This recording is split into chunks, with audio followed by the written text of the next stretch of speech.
order. The time is 6 p.m. Before we begin, I kindly ask all council members to silence and put away cell phones. If you need to step away or attend to personal matters, please make a motion to recess. For those participating by phone, please keep your device muted unless you are speaking. When speaking, kindly state your name for the benefit of those viewing the live stream. As a reminder, this meeting is being broadcast live. The camera is located above the clock at the back of the council chambers. Our proceedings follows Robert's Rules of Order as set forth in Wasilla Municipal Code 2.04.090. To promote an orderly and respectful meeting, I respectfully ask the council to observe the following rules.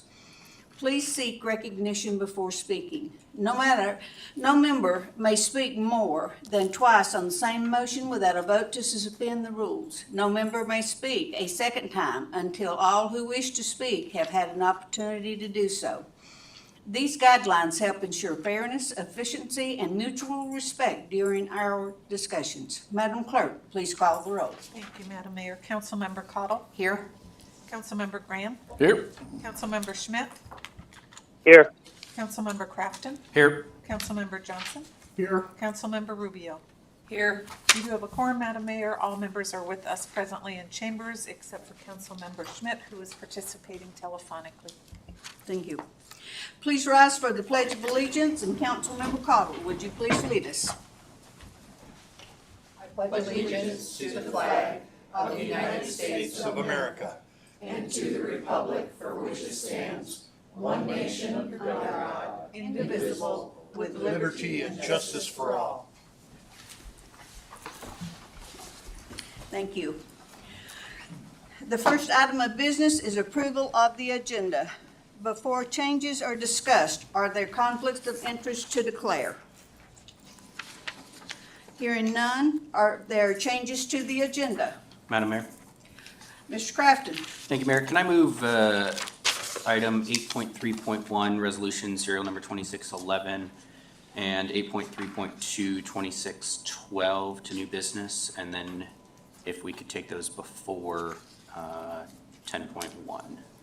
That'd be great. Thank you. You got that, Jamie? Okay. Is there a motion to approve the agenda as amended? So moved by Councilman Johnson. Is there a second? Seconded. by Rubio. Is there objection to the motion? Hearing none, the agenda is approved as amended. We are now at special orders of the day, and there's one proclamation that I will read. City of Wasilla proclamation recognizing President's Day. Whereas President's Day is a national observance honoring the leadership, vision, and dedication of the Presidents of the United States, past and present. And whereas the observance originated as a celebration of the birthday of George Washington, the first President of the United States, whose leadership helped lay the foundation of our nation's democracy, and has since grown to recognize the contributions of all U.S. presidents. And whereas the City of Wasilla is committed to fostering an inclusive and equitable community that honors the diversity and cultural heritage of all its residents. And whereas President's Day provides an opportunity to reflect on the sacrifices, achievements, and services of those who have held the highest office in our nation, guiding our country through times of challenge and triumph. And whereas the leadership demonstrated by our nation's presence serves as a reminder of the values upon which our nation was built, upon liberty, justice, and the equality for all. And whereas the City of Wasilla recognizes the importance of civic engagement and encouraging all residents to honor the principles of democracy, leadership, and service exemplified by our nation's presidents. Now, therefore, I, Glenda D. Ledford, Mayor of the City of Wasilla, do hereby recognize February 16th, 2026 as President's Day in the City of Wasilla and encourage all citizens to take time to reflect on the history and contributions of the President of the United States and to engage in activities that promote unity, understanding, and appreciation for the democratic principles that guide our nation, dated this 9th day of February 2026. We are now at Commission and Agencies Reports. Do we have a representative from Wasilla High School? Please come forward and begin by stating your first and last name. Austin New City representing Wasilla High School. This weekend, our all-state hockey tournament is hosted by Wasilla, and we're ranked second in the state, so going in strong to that. March 4th, 5th, and 6th is the girls varsity basketball tournament hosted again at Wasilla, and we're also celebrating Jeannie Herbert for her 31 years as a coach at Wasilla High School. Wasilla High School's 21st annual Mardi Gras Festival was on Saturday, which is probably our largest non-sporting event of the year. With our leadership class doubling in class size from semester to semester, we have a Spirit Week, dance, assembly, and 3 other events all planned on February 23rd through 28th, all under the theme of Hollywood. Parent-teacher conferences are next week on Monday, and our 4.0 award ceremony for quarter 2 4.0 award ceremony for quarter 2 was January 28th. 156 of our students earned a 4.0 or higher for quarter 2. And it has come to our attention that a lot of the members on this board claim that it is easier to earn a 4.0 GPA back when they were in high school than it is now. As Wasilla High School, we challenge you. Our principal, Mr. Marvel, personally invites you to a tour of Wasilla High School to show and prove how hard our students are working and how equally as challenging and in some cases more difficult to earn a 4.0 now. So please, anyone who is interested, send Mr. Marvel an email, and time and date will be discussed then. So. What day are you guys honoring Jeannie all 3 of those days, or just one day out of the 3? I believe it's just the 6th. Yeah, I'm sorry, just March 6th. March 6th? Yes. Okay. Because this is her last year. I believe so, yeah. She's going to be missed. Mhm. Thank you. Madam Mayor? Yes, Mr. Johnson. A very quick question, you may not know the answer. Several weeks ago, the hockey team and other sports teams ran the Wasilla High School gun show. That is Do you have right. any idea how much they raised? I am unaware of that, Oh, rats. but I saw the turnout, it was very high, so I can't imagine. It's a lot, Good. yeah. Thank you. Thank you. Thank you. And now we'll hear from Public Works Director for an update on the Public Works Department. Eric.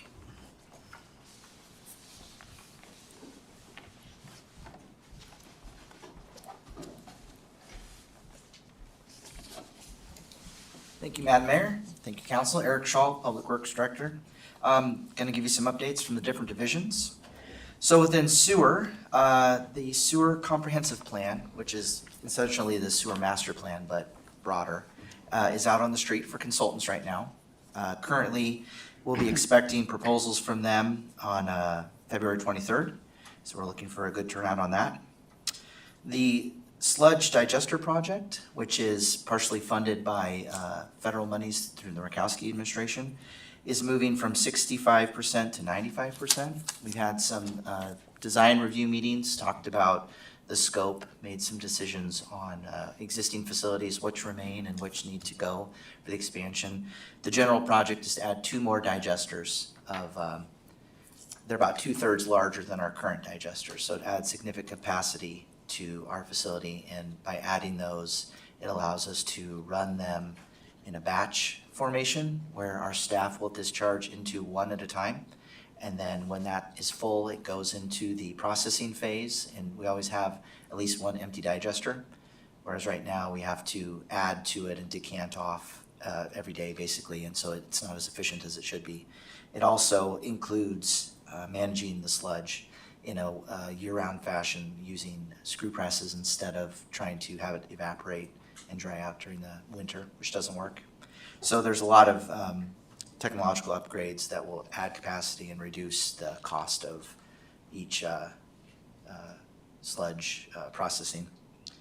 On the discharge project, we of course have received the Army Corps permit to turn the wetlands into an official treatment facility, takes it out of the waters of the U.S.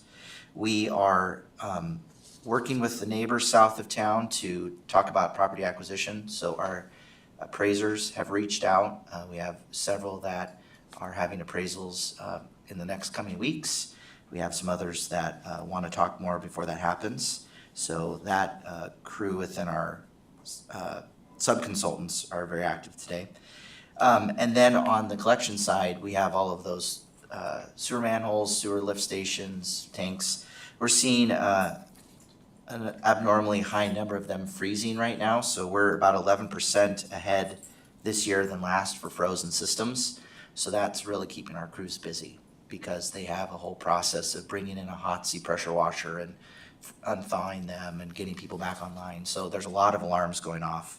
So that's just kind of an interesting issue with the weather that we've had with low snow and then thawing and then freezing again. So it'll be interesting to see if the 11% carries through for the rest of the year or if we see a break in that coming up. But our staff is getting pretty fatigued with the number of emergencies that we're going to call down on.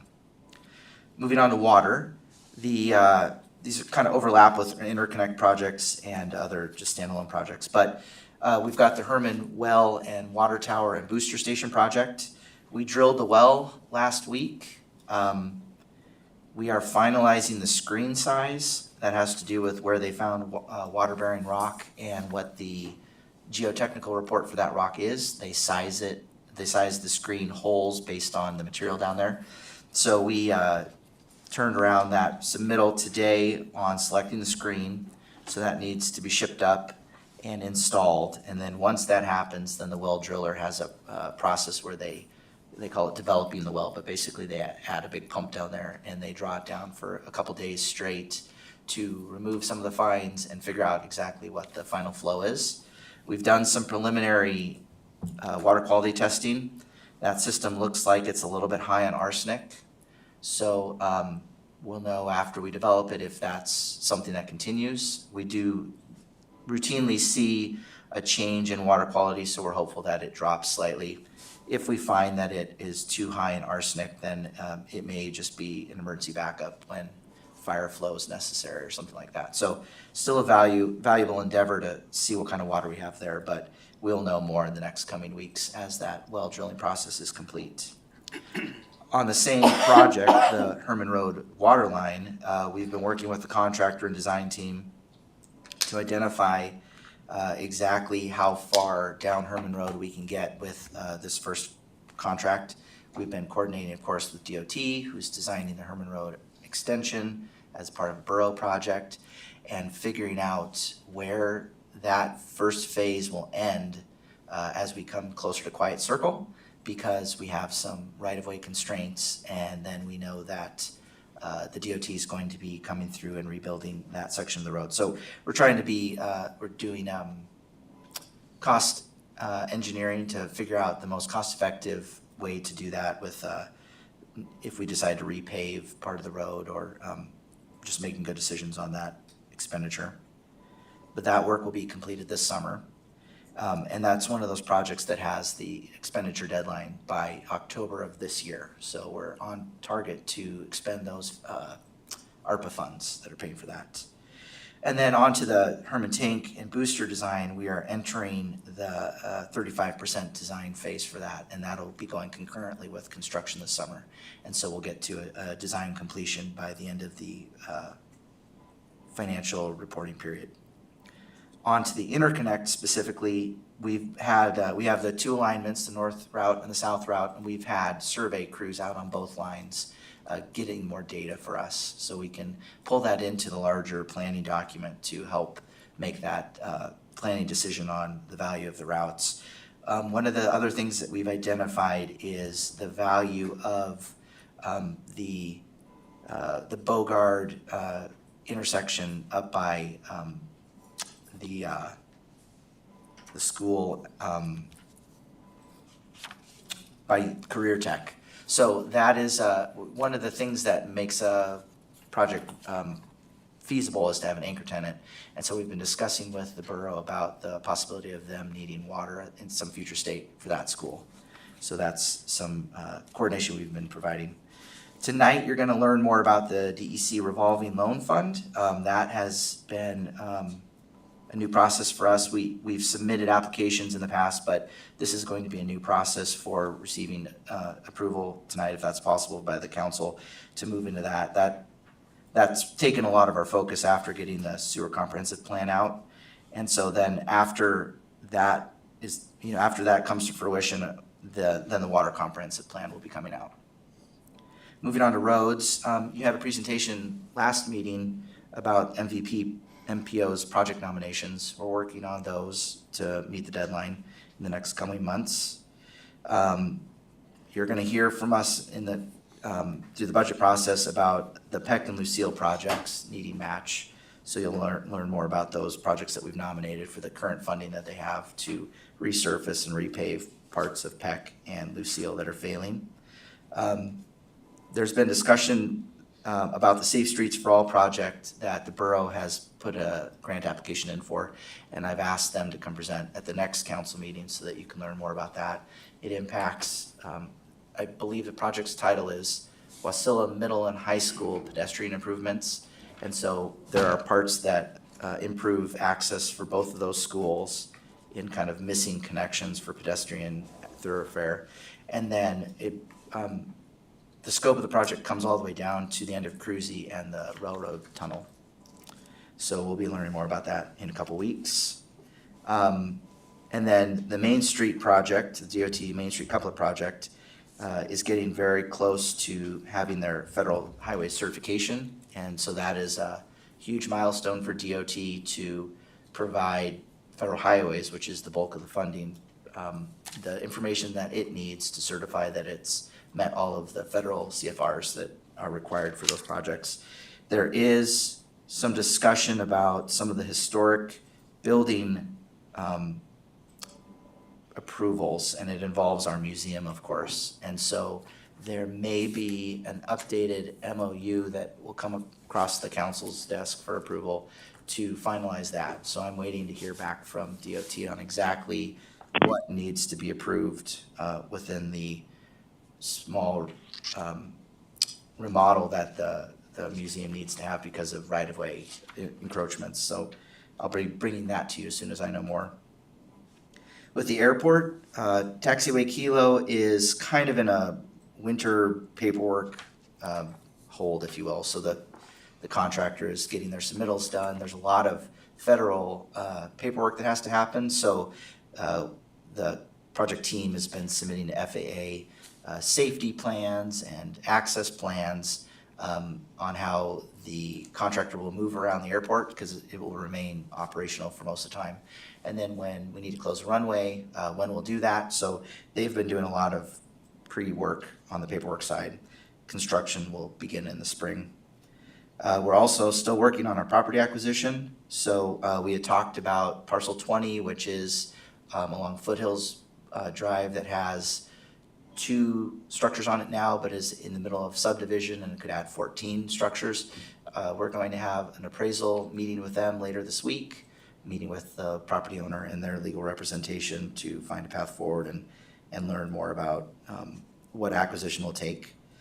Wanted to let the council know that we have made security upgrades at the airport. So we've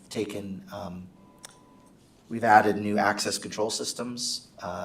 The original system used really expensive battery-powered key fobs.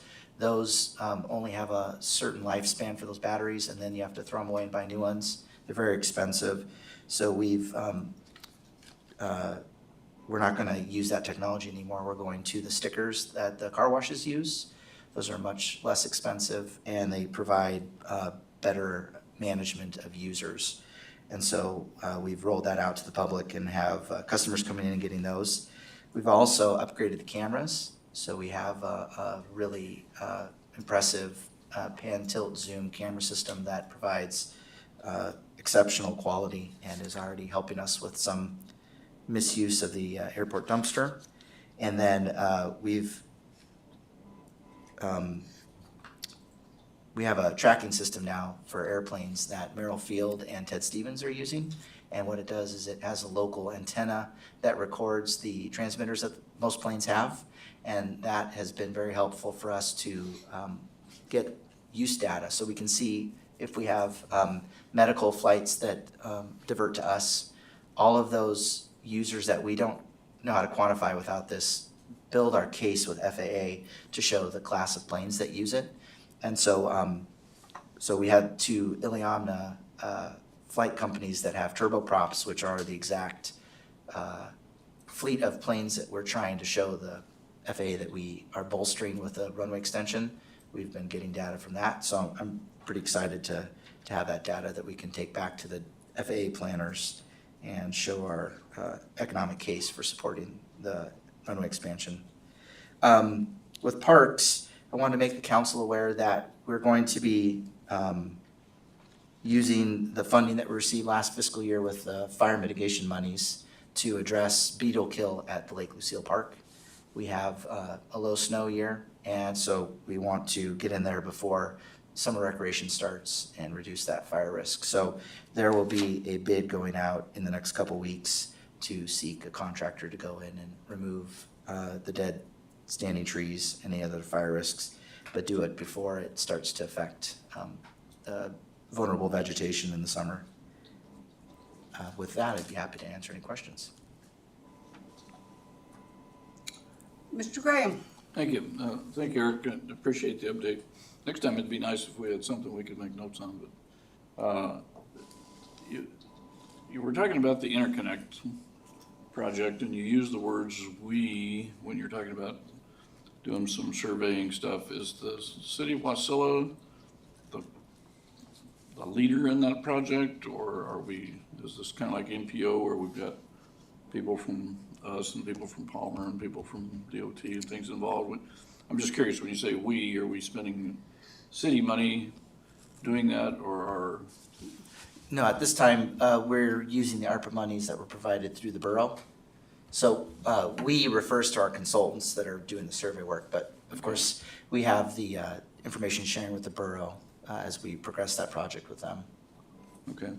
Then you also mentioned some capital improvement projects. You and I spoke before the winter hit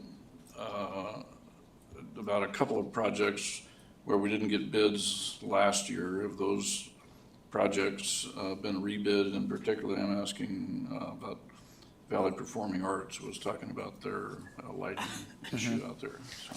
Yeah, so I met with Valley Performing Arts. I think you had stopped by. We talked about some of those projects. So those are on the docket to be completed this construction season. Okay, thank you. Madam Mayor. Mr. Crafton? Thank you, Mayor. Thanks for the report, Eric. I always love hearing from Public Works. I mean, you touch practically everything in the city, so it's always good to hear from you. My questions were regarding the sewer system we've got here. I've always thought it a bit interesting where we're at, because we're in a situation where we know our facilities need to be upgraded. They're at capacity and have been for some time. And I remember I put money forward to do what we're calling, it sounds like the sewer comprehensive plan now, which I call the master plan. So we're upgrading the system, it sounds like, with our consultants, Stantec's doing a design, and then we also are going forward with a comprehensive plan. How do those two work together? Because it almost seems like one of those times we're putting the cart before the horse a little bit here. Could you talk about that a little bit? Yeah, absolutely. We can't stop toilets from flushing, So that's the reason that we're working on these expansions now. So a master plan would typically say would typically say our existing system's fine, where are we gonna expand to? And that's where it jumps up to a comprehensive plan so that we can look at it holistically.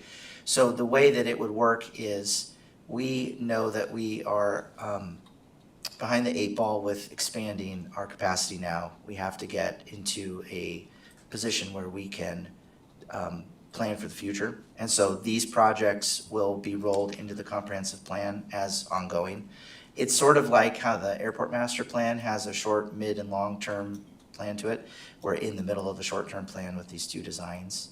So whoever is selected will be immediately familiar with these projects, and then they'll have to step out. And there's also in the comprehensive plan is a requirement that they provide us with a map of our systems. That's really one thing that we're lacking is much like the way we have the water maps now, we need the consultant to digest all of our paper as-builts and all of our scanned documents and build us that map, because we'll be looking at the health of the system just like we did with the water, where we build a model that says this section's underserved or this section's at risk of pressure problems. And it's a lot harder to find I think they'll end up saying for capacity as well that there's going to be a new facility required. It may not be in the same location. We may be at the physical limits of where our current facility is. There may be a second one that needs to be installed. And I believe there were components to that in the 20-year-old master plan that talked about a second system. So that's where we're going to be with whoever's selected is an immediate digestion of what we're doing now and how it fits into the growth that the council and the city want to see. So, follow up, Mayor. Basically, we said, hey, this is the bare minimum. We have to upgrade capacity right now. Yep. Regardless of what happens. And that's just so we can even plan for the future. Awesome. Yeah. Thank you for the explanation there. If I could, one other question, Mayor. The acquisition for the airport. I know one of those properties is potential of it very expensive. Have we started exploring what options we have for that, or is that what this meeting is going to be? It sounded like this week. Yeah, so the acquisition team is meeting with the property owners now to start that appraisal. And so they'll be meeting on site to learn about the nuances of that property and make sure that that owner sees it being quantified properly for what they have as an asset. Okay, and are we looking at a full acquisition at this point now? Is there any other way around that, or is that what we have to go towards? That's worst case scenario, so that's the direction we're going. If there's a different method that isn't worst case, then we'll go that direction. But I don't want to mislead the conversation by saying there is an easier acquisition other than full right now. Gotcha. Appreciate it. Thank you. Kathy? Eric, you mentioned with the expansion of digesters that it would increase capacity. Do you have just a guesstimate on how much more capacity we'll be able to get out of that? Yeah, so physically, our current digester is 143,000 gallons, and these new ones are over 200,000. And so we'd add 200,000, 200,000, so another 400,000. But having extra capacity means that we can run all of them more efficiently. So I would say it's really a threefold increase in capacity, because it's much easier to fill one tank, process a tank, and then decant a tank all together and have that batch process. So I joke that the sewer operators are the Willy Wonka of sewer factories. They'll have a lot easier of a time managing their resources and managing their time, and also meeting stringent state standards for our processing with this new system. Thank you. It'll be interesting as we grow and how long before we have to increase that capacity again. Yeah, But I and think one of the this is a things good we've move. done is we've forecasted that. So we have kind of it's hard to know exactly how many times our larger commercial entities have had to outsource the pumping. They don't have to tell us when they pump, they should let us know so we don't try to pump a week after they've been pumped. But there's been an unmet capacity with some of our larger facilities, and so to bring those back in, we've had to forecast so that we aren't undersized immediately as soon as we open it all up, so. Thank you. Mr. Schmidt, do you have any questions? Yes, I do. If Madam Mayor. Okay, go ahead. So through the mayor, Eric, I thought you mentioned at the beginning of your speaking that the funding was going to increase from 65 to 95% funding through like a grant or something through Murkowski. Is that correct? Yeah, let me clarify that. So, when I said 65 to 95, that's kind of engineering jargon for completeness of design. And so our consultants submit documents for us to review and we make decisions on operations. So, we're moving closer to having a complete design that will go out to bid. The funding I was discussing is this project is started with Murkowski funding, and then as we have a cost estimate that has been vetted by estimators, we'll be bringing back the funding plan to the council so that you can see where we're going to go. Some of the monies are talked about in the DEC revolving loan fund. So, Thank you. Mr. Johnson? Madam Mayor, Eric, so I remember going on a tour to the digesters, and I remember, or I thought I remember, that there were times that our existing digester was over 100%, and we were actually spilling into a sludge holding tank. Is my understanding correct? we're very careful to not go above 100%. Sometimes there are loads that come from collections that will make the digester sick. It'll affect the microbes in the digester, and we will send those to the lagoon if we have to. So they have some levers they can pull to try to keep the system running along.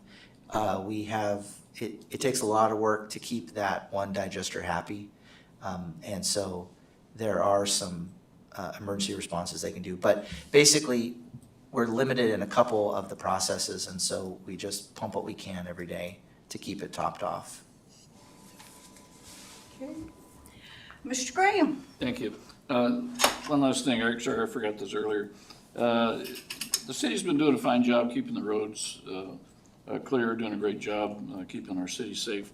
But it appears that you're using just sand, and Mother Nature has seen to it that a lot of the snow melts and turns into water, and when it does that, the sand washes away. Is there any plan to go to a sand and rock chips mix to maintain something, particularly on intersections?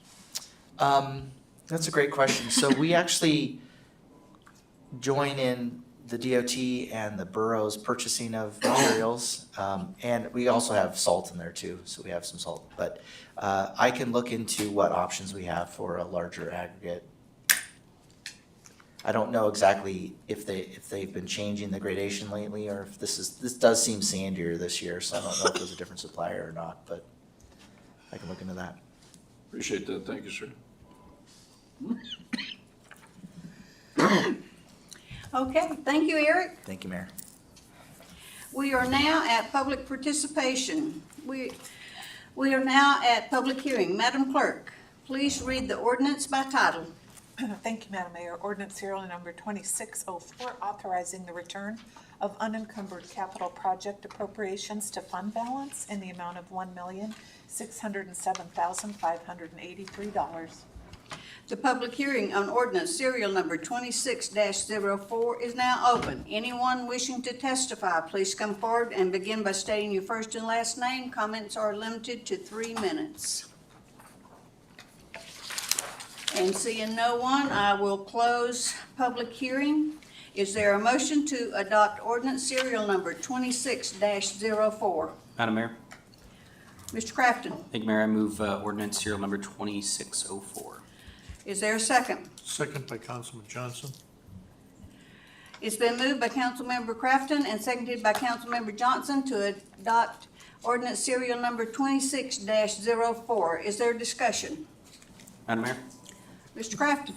Thank you, Mayor.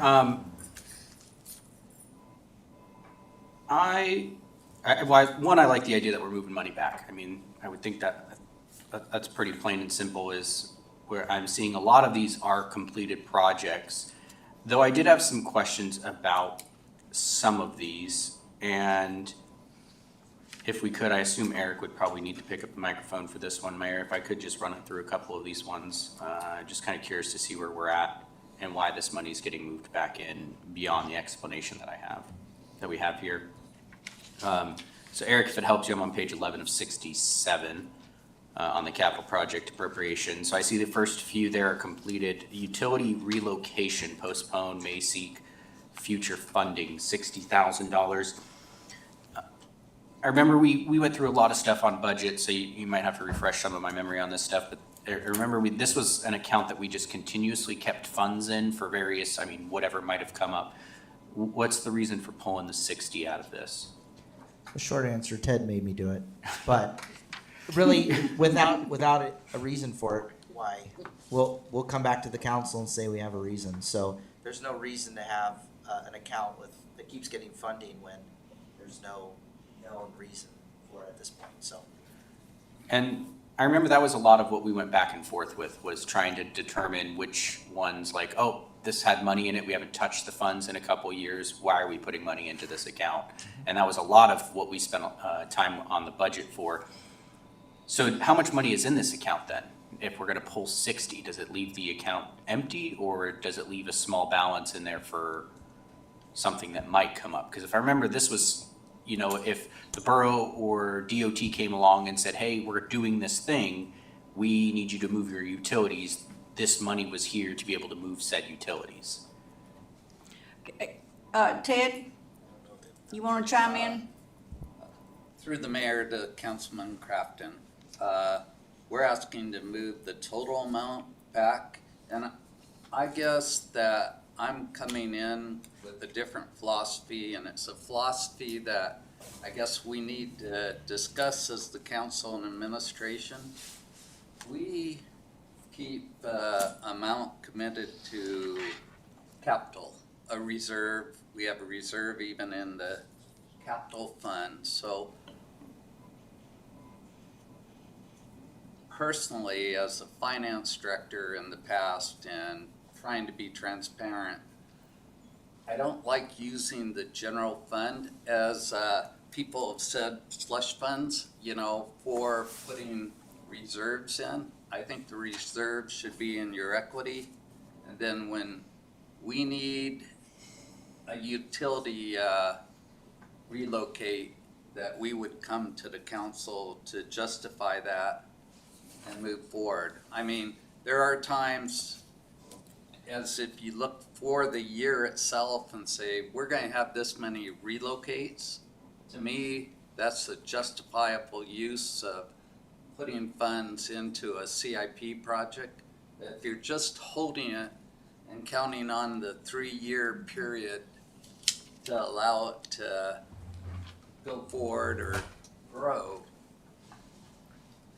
I guess that's something, as we go through the budget, that I would like to talk to the council about, where we keep our reserves, and do you want to keep them in the general ledger itself?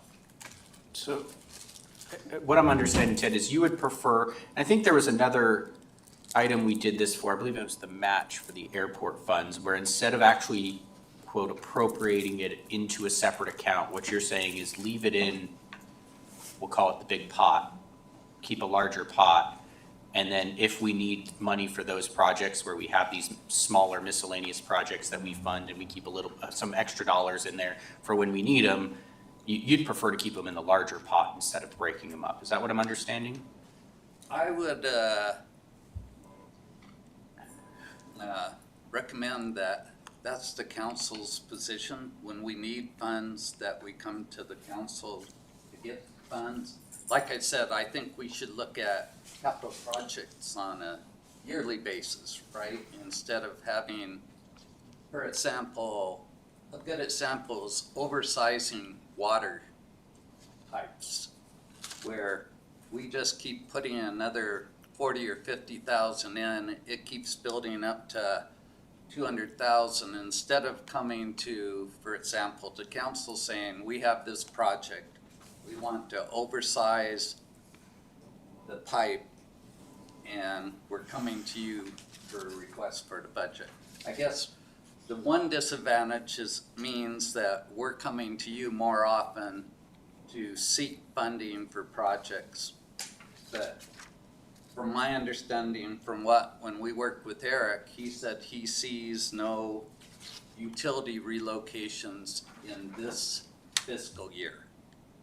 So that's why we're bringing it back into fund balance to be used next year, which could be reallocated during the CIP process.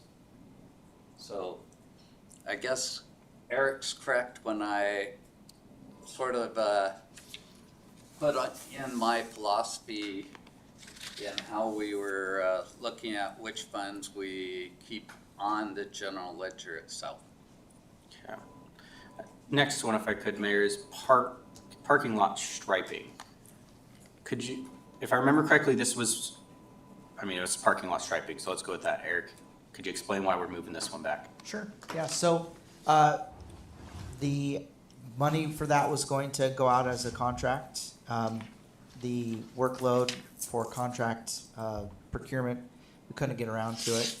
And so without having, I don't have the bandwidth to put a contract out for this year too, so we just want to roll back in, and if we need a contract in the future, we'll come back to the council.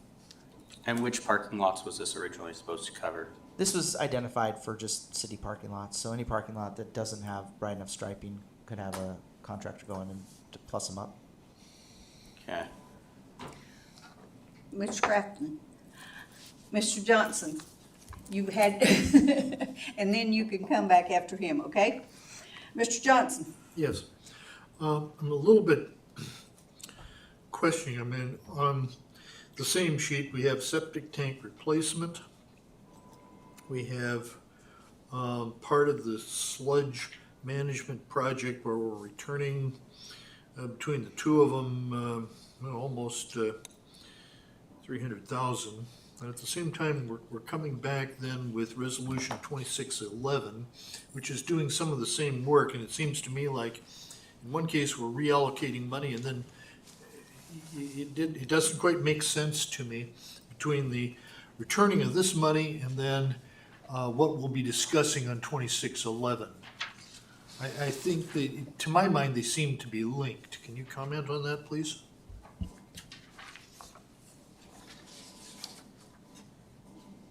I'm not sure if I understand your question. I guess let me just speak to the broader idea. So, for instance, the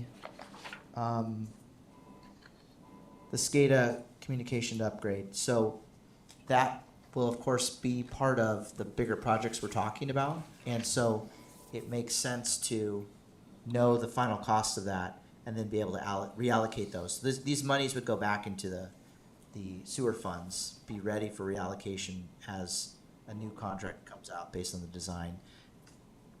But a follow-on question to that. But in Resolution 2611, it comes down to, okay, we're going to submit an application, blah, blah, blah, blah, blah, blah, blah, to community septic replacement projects, and at the same time, I'm returning the money for septic returning replacement projects. So can I expect then in the future, you're gonna come back to me then for money for septic replacement? Yes. As Okay, based why don't on we the just match keep the requirements. money into our project, realizing that in the very near future, we're gonna be spending it? Well, that's a good point. So it has to do with the organization of the accounts. So when we give a name like SCADA Communications Upgrade, it is earmarked. It would take a transfer to move it anywhere else. And so this is kind of a blanket transfer of back to the home accounts, if you will, for all of the different flavors of the money. So we want to be transparent about where those funds will go. It doesn't work very well for transparency to say, here's a new contract, and I want to take a little money out of this account, a little money out of that account to build the full total. I want you to understand where the money's coming from and have it be a clear trail, if you will, so you can follow it. So with working through TED, identifying what will reasonably be expended this year, these are available to go back into their home accounts so that it's a clear allocation in the future for those upcoming projects. Okay, now, Mr. Crafton. Council, or Mayor. could Yes. I Excuse Go me ahead, for Ted. interrupting. Councilmember Johnson, again, we are not spending, or we are not, excuse me, we are spending money on septic tanks this year. We have approximately $350,000 that between our encumbrances and year-to-date actual.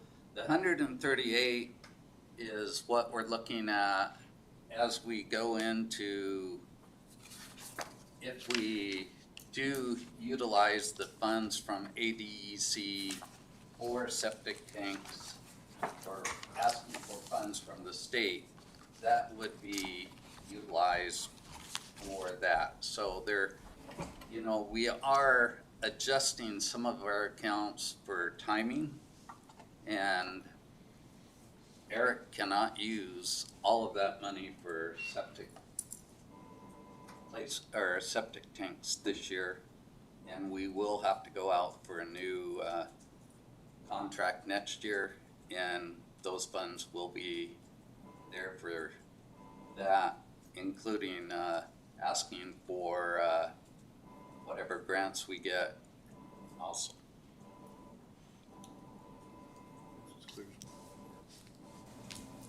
Madam Mayor. Mr. Crafton. So, I mean, since we're on the septic tank replacement, I mean, the conversation I remember having was that the reason why we put so much money into this pot was because we knew we were gonna have septic tanks to replace. And part of it we needed extra was because last year we ran into some where I think they were hitting $80,000 of replacement after we factored in landscaping and all the additional work needed. And then the reason why we had been pushed to keep the money here and make this transfer happen was so that when the year came around, we could start those contracts. So I guess I'm not understanding why we would be taking the money out still. That's what I'm trying to wrap my head around. It seems like we're gonna get asked for this money here in 3 months, 4 months. If these are for septic tank replacements, I mean, I understand if it's coming up for grant funds, but we might have a match. Usually this type of project's gonna require a match, so why not just leave the money there? Through the mayor. So, yes, that's correct. I think it's for clean accounting. So we're not advocating for moving sewer monies out of sewer. We're advocating for cleaning up the accounting so that there's clarity on what the funds are being used for and when they're gonna be part of a larger project, right? So those funds, when they were initially approved through the CIP, didn't mention leveraging them against DEC grants. We just want to make it clear that, when we bring match monies in, it's a clean process to follow it. It gets really difficult, especially as we go through our auditors, to say, well, it started out with this kind of naming and then we moved into this other project, and because the names and accounts really have to flow in a clear, concise way. So we thought that this would make sense to do a batch like this, because these could all be their own resolution to move them, right? Their own transfer, and we don't want to overload anyone with that number of transfers. So it made sense to batch them together and have these discussions at one time. Ted. To council, through the mayor to Councilman Crafton, it doesn't hurt if the council wants to keep the septic tank monies into that general ledger. And we just have to do a resolution to move it to match or whatever. So there's no argument from administration that if that makes the council more comfortable to have that money's actually, how you would say, dedicated to septic tank placements, that 130,000, that we just would ask the council to strike that line item out, and we can move forward. Councilmember Crafton. Is it a capacity? Through the chair to the council, is it capacity? So maybe they can only do so many, and then we'll come back and ask for more. Mr. Graham? Thank you, Madam Mayor. So I have two questions, kind of process questions, and then one specific question. So we've talked about CIP funds and their availability for a certain time period. And it seems to me that there was either a 3-year or 5-year gate on these funds where they could be expended over that time for that project. And if you got to the end of that time period, then the funds would almost automatically return, essentially with advice of the council, but not necessarily permission of the council. Are we getting away from watching that timing gate on some of these things where we know that the project is going to come back? Or what's the philosophy, I guess is what I'm asking. Okay, sorry. Through the mayor to council member Graham. It's an interesting code section that we're talking about. The 3 years is 3 years where there's no expenditures. So if you go to the 3rd year and spend, say, $100, it starts the clock over. So what we're wanting, I think administration has heard the council about transparency and actually doing a review every year of our capital projects to ensure that we aren't having these funds not being used, that they're just staying in a general ledger account as we move forward. So I guess that is a sort of a change in philosophy, is that we want to be more proactive. And for example, right now we have about $8 million, I'm just looking at sewer construction, in Committed, essentially. uncommitted funds right now. So we're just wanting to go through this so that when we really do start our new, hopefully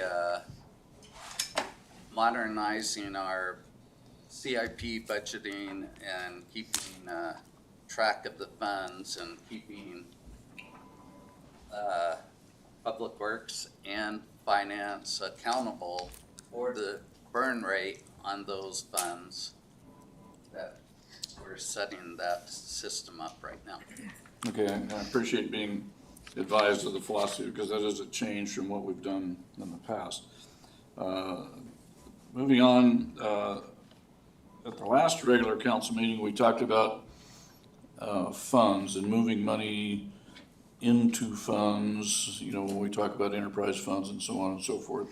So with this, the staff report here on 2604 says restoring unused resources to the respective fund balance. And when I look, when I continue on looking here at page 10, you know, Curtis Menard fund balance, we're moving $365,000. Wasn't that money came out of the general account for a specific project? Shouldn't it go back to the general fund as opposed to going into the Menard fund? And if at some point we want to put that cover on the ice for the Menard fund, they would come forward and say, hey, we need $365,000, as opposed to saying, well, we've got it. It kind of flies in the face of what you were just talking to Mr. Crafton about. Through the mayor to council members, Straub, I have to ask you for a little time, because we will be bringing forward, and I think I mentioned it that day and I might have not been clear, an ordinance that will be looking at the transfers that were going to be made that haven't been made due to not having both sides of the budget completed. And during that process, we would move that 325,000 back plus another 40,000. So we're right in the middle of Okay, so what we're doing now kind of lines up with what we talked about 2 weeks ago, Exactly. 2 weeks ago, okay? In the end, that money will end up, I promise the council, back in the general fund. General fund, thank you, Mr. Leonard. And the last thing, if I may, this one actually skips you, Ted, so now we'll put Eric back on the podium here. So last year, during the budgeting process, we talked about, and I can't remember the exact words, where essentially we hired a contractor, equipment and operator, I think is what it was called. And I specifically asked about parking lot striping, because, you know, some of these contracts are $10,000, $12,000, $15,000, particularly well suited for small contractors to bid on. And you said, well, we don't need to do that anymore because we've got this equipment and operator thing. So why are we now looking at something specific that says parking lot striping? Wouldn't this be part of that equipment and operator funding that we provided last year at your request? You're testing my memory, Mr. Graham. Well, and if you want to come back to this, that's fine. But Yeah, I need to think about that. As Ted and I went through the list of accounts, you know, it was isolated, it was identified as a specific project. And so to have the contractor do that, it would have to be part of their PO. And so that money wasn't allocated to that contract. So that's why it wasn't under that contract's scope of work, if you will. So if you can kind of remind me and educate me a little bit. So the equipment and operator has to do with smaller contracts, $10,000, $15,000 contracts versus contracts over, what is it, 35,000 or? It or can. whatever So the way it's worked in the past is the contractor is selected based on their bid rates for different pieces of equipment. And then what I've seen is that that contract is brought with funding associated with it. So for instance, there is a certain amount of roads maintenance monies that we say, this is the low bidder for this contract, and we want to move funds into that contract so that they can provide road funding. So you would see some airport monies, you would see some road monies, and then that is the way they bill against that work. And so this striping wasn't allocated to that. It was just kind of sitting by itself. And so as we went through the kind of the litmus test of should it stay or should it roll back, this came as an option to roll back into its original funding account. And the reason I bring it up is because during last year's budget negotiation, there was no specific discussion of any line item for parking lot striping. And now we're seeing it as parking lot striping. So it would, in the future, it would be nice if it was a little more clear if it's gonna be a separate, Well, identified as a separate line item. okay. I think it came through as a separate line item in the CIPs, but, you know, it was a long time ago, so I don't recall exactly. All right, thank you, Madam Mayor. Ms. Rubio, Madam Mayor, thank you. I really like this. Kudos to Ted and Eric, working together to get this figured out, because the way I look at it is it's clearing the whiteboard, guys. And it's making things transparent and clean, which in the end saves time for everybody, including us. Instead of chasing our tails and trying to locate where it came from. Knowing the trustability of Ted, I strongly believe it's all gonna be put back where it needs to be and more understandable in the sense of the origin of where it came from. So I like it. Thank you. Madam Mayor. Kathy? Councilmember Rubio and I are on the same wavelength here. She just took the words right out of my mouth. Sorry. And that's okay. It's a good thing. I really like this, not only for transparency for the public, but it's cleaner accounting. It will make things more efficient.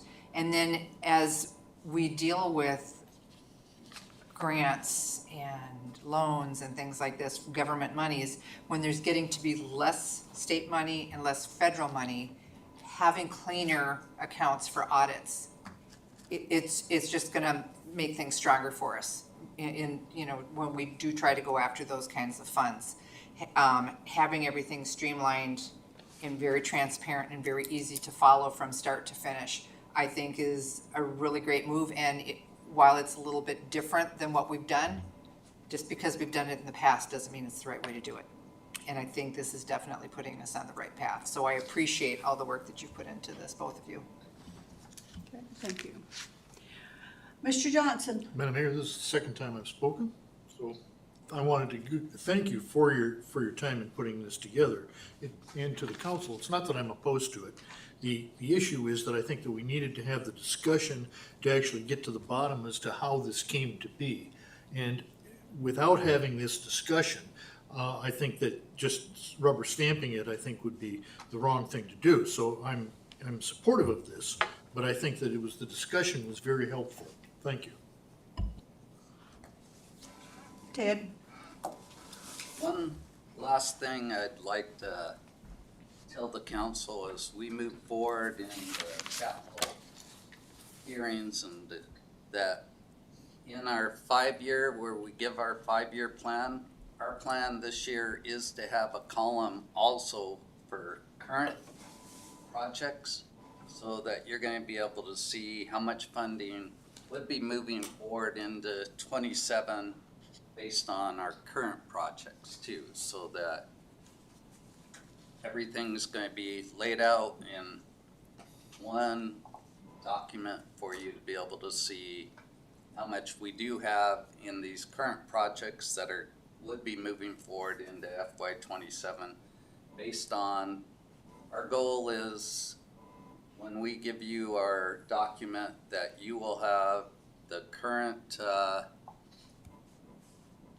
available funds for all projects as of 3/31/25. So I've already asked Jackie to have 2 staff accountants ready to be able to work on our document so that everything will be there as you make your decisions in allocating resources for the capital program in 2027. Okay. Mr. Crafton? Thank you, Mayor. I'm liking the discussion. I mean, a lot of these make sense. The complete ones, the sewer comprehensive ones, they make sense to move the money back. There's a few I'm still a little stuck on. And I mean, like a couple of the ones I'm still confused on is the ice surface covering. If I recall correctly, that was specifically put into this year's budget, fiscal year 2026. Scott had requested it. So that one's a bit odd to me. Why are we pulling that money out? And I know Scott's not here to speak for it, but at the end of the day, I believe I was a no vote on that. I didn't want to do it at this time. I wanted to delay the project, but. Okay. I can, or Jamie? Through the chair it's really a council decision, but I'm sitting here looking at the clock. Is there a motion to strike that project from the list? I was hoping for more explanation, and without that, I'm a no vote as a whole. Probably still would be, but hearing the feeling of the council, they're not going to be up for amending it. So I'll just say that I'll express my objection now. Mayor, excuse me. Ted. I can answer for Scott on that item. Go ahead. Excuse me, Mayor, for interrupting.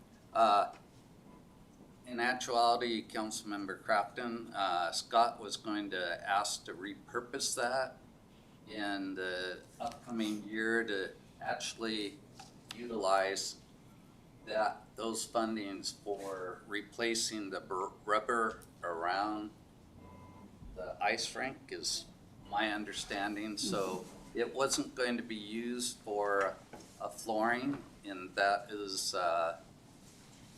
the reason why that we requested that these funds be put back into, as Councilmember Graham said, into the general fund to be utilized in the future for the project that Scott believes is more needed for the ice rink. My objection still stands. Okay. Is there further discussion? Hearing none. Madam Mayor? Oh, sorry, Mr. Schmidt. Go ahead. Yeah, I'm in favor of this, moving all the money into this other account, or back into the fund account, because I think we're going to be starting fresh with a whole new accounting system July 1st. So I think it'll just make it a lot fresher and easier to track all the money. So I'm in favor of passing this. Thank you. Madam Clerk, objection has been raised, so would roll call vote. Thank you, Madam Mayor. This is on the adoption of ordinance serial number 2604 as presented. Councilmember Cottle. Yes. Councilmember Graham. Yes. Councilmember Schmidt. Yes. Councilmember Crafton. No. Councilmember Johnson. Yes. Councilmember Rubio. Yes. Madam Mayor, the motion to adopt ordinance serial number 2604 passes with Councilmembers Cottle, Graham, Schmidt, Johnson, and Rubio in support. Councilmember Crafton opposed. Okay. We are now at persons to be heard. It's the time for members of the public to share their views with the council. Please note, this is not a question and answer period. Speakers may be referred to administration and items raised may be taken under advisement. Please begin your testimony by stating your first and last name if you're a city resident, and your comments are limited to 3 minutes. And the first one is David Wilson. Senator.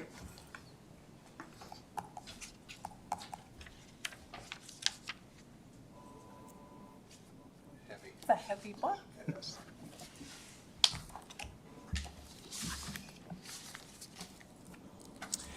Good evening, Madam Mayor and City Council members. For the record, my name is David Wilson. I'm a city resident, and tonight I'm talking on behalf of my employer, the Matsui Health Foundation.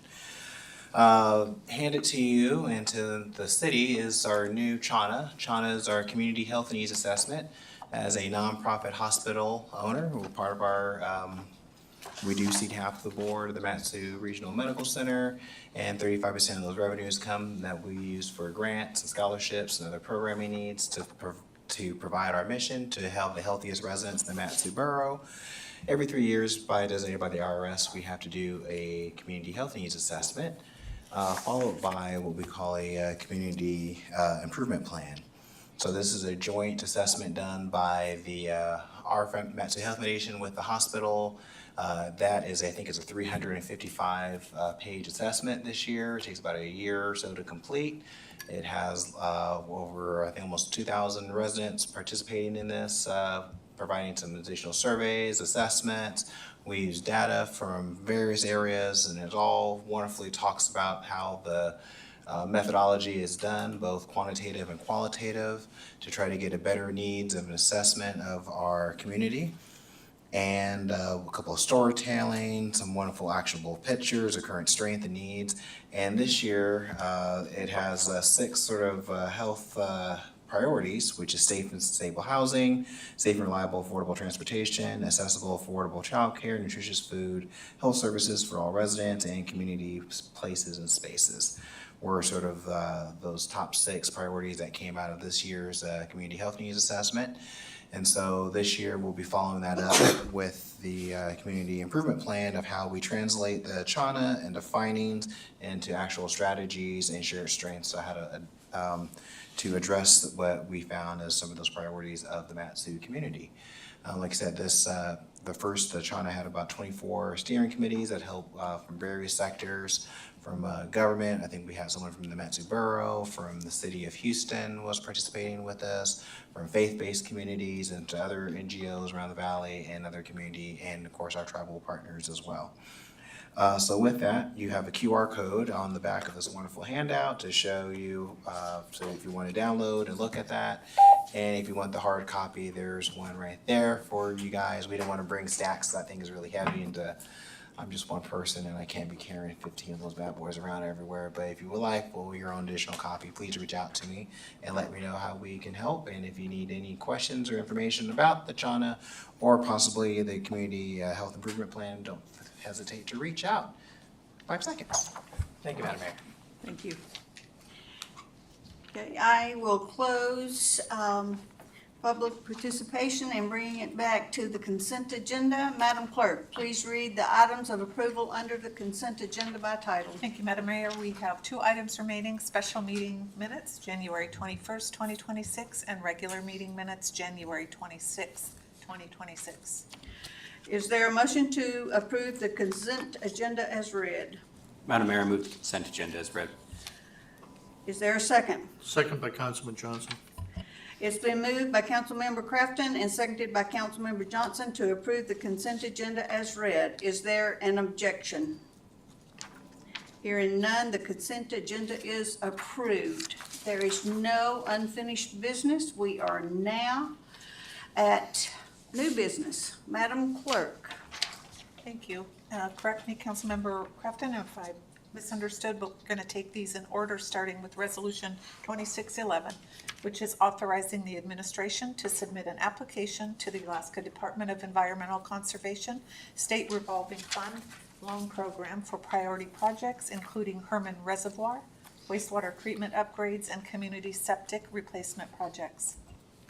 Is there a motion to adopt resolution serial number 26-11? Madam Mayor, I move ordinance serial number, oh my gosh, I lost the number. 26-11. 2611, thank you. Is there a second? Rubio seconds. It's been moved by Councilmember Crafton and seconded by Councilmember Rubio to adopt resolution serial number 26-11. Is there discussion? Madam Mayor. Mr. Crafton? Thank you, Mayor.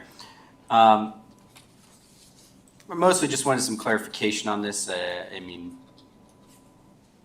I would never say no to something like this. I just more so wanted to make sure I'm understanding all of this correctly. And essentially what we're looking to do here is the administration does need authorization from the council to enter this application because we're technically taking on debt. Now, granted, this debt is supposed to be 100% forgivable, but did I miss that one? Or there's a large portion of it, if I remember correctly. Sorry. There's a lot to read on this one. Could you guys, or I think it's the deputy administrator, maybe it's Eric on this one. Could you just speak a little bit about this one? Eric, I know you mentioned in your report that we were going to talk more about it, so it sounds like you have some things you wanted to add. Absolutely, through the mayor. I think the agenda statement probably lays it out most succinctly. So we have previously submitted on the water master plan, sewer master plan, and legacy tank replacement projects. We've also submitted on requests for the Herman Road Reservoirs project for a little over $6.5 million, the wastewater facility for $6 million, and community septic tank replacement, which is larger tanks. And so if you move to page 2 of 2, it explains the potential loan forgiveness for those requests are up to $3.5 million for the Herman Road Reservoir, $1.1 million for the treatment plant, and $600,000 for the community septic tank. So one is about half, one is about a sixth, and one is the whole thing.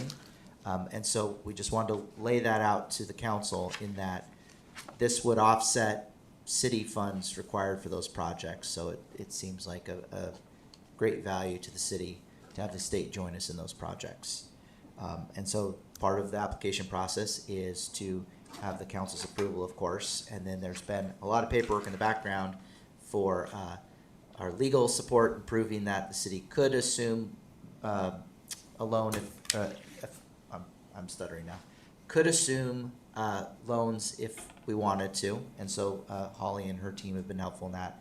There's just a lot of intake process that we have to go through for DEC's funding, and this is one of the fundamental steps of that. If I could follow up to that, Mayor. Yes. So the forgiveness is 100%, which is, I was trying to say, up to a certain amount. So that's what this says here. So it's up to $3.5 million, 1.1, and 600, depending on the project, basically. Correct. So that's what I was thinking. I think what you guys were shaking your head no to was the total amount. The total project cost is not forgivable, Correct. which that I did understand. So if I remember correctly, some of this we already had other grant funding for. Is that correct? Or is what we're going to be able to do here is go, because some of I think it was the ARPA funds, we could actually spend it on different things. Yes. And so during the budget, we said, oh, we're not gonna put money towards this project because we know we're getting all of this grant funding, or we are gonna put a little bit just so we have the money set aside so we can start moving forward, and then we more or less get grant funding back to cover the cost. So essentially, this just frees up some of the grant dollars to be used towards different projects. Is that kind of what we're looking at doing here?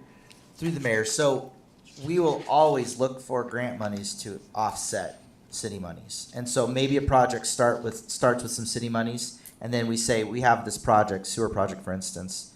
We know it's gonna cost a lot. We put some money towards it. We go and get congressional directed spending. That immediately goes to offset the city monies. We go and we get this approval through DEC. That offsets city funds too. What we don't want to do, and kind of Ted alluded to this change in mentality, we don't want to set money aside without a plan and a cost to it, right? So we want to be able to bring back to the council the design and the cost estimate and say, it's going to cost X, and we would like to use some of the money to be paid by the federal government, some of the money to be paid by the state program, and then we'll need to offset that with the remaining city monies. And so this is one of those opportunities where we were forging out on our own, and the administration went and got substantial support from the federal government, and now we've figured out how to navigate this state program. So we're offsetting more and more city monies by going and getting these state and federal partners. Thank you. Crystal, you want to speak to the loan percentage? Yeah, so there's two factors here contributing to our eligibility. One is we have one of the only step systems in the state.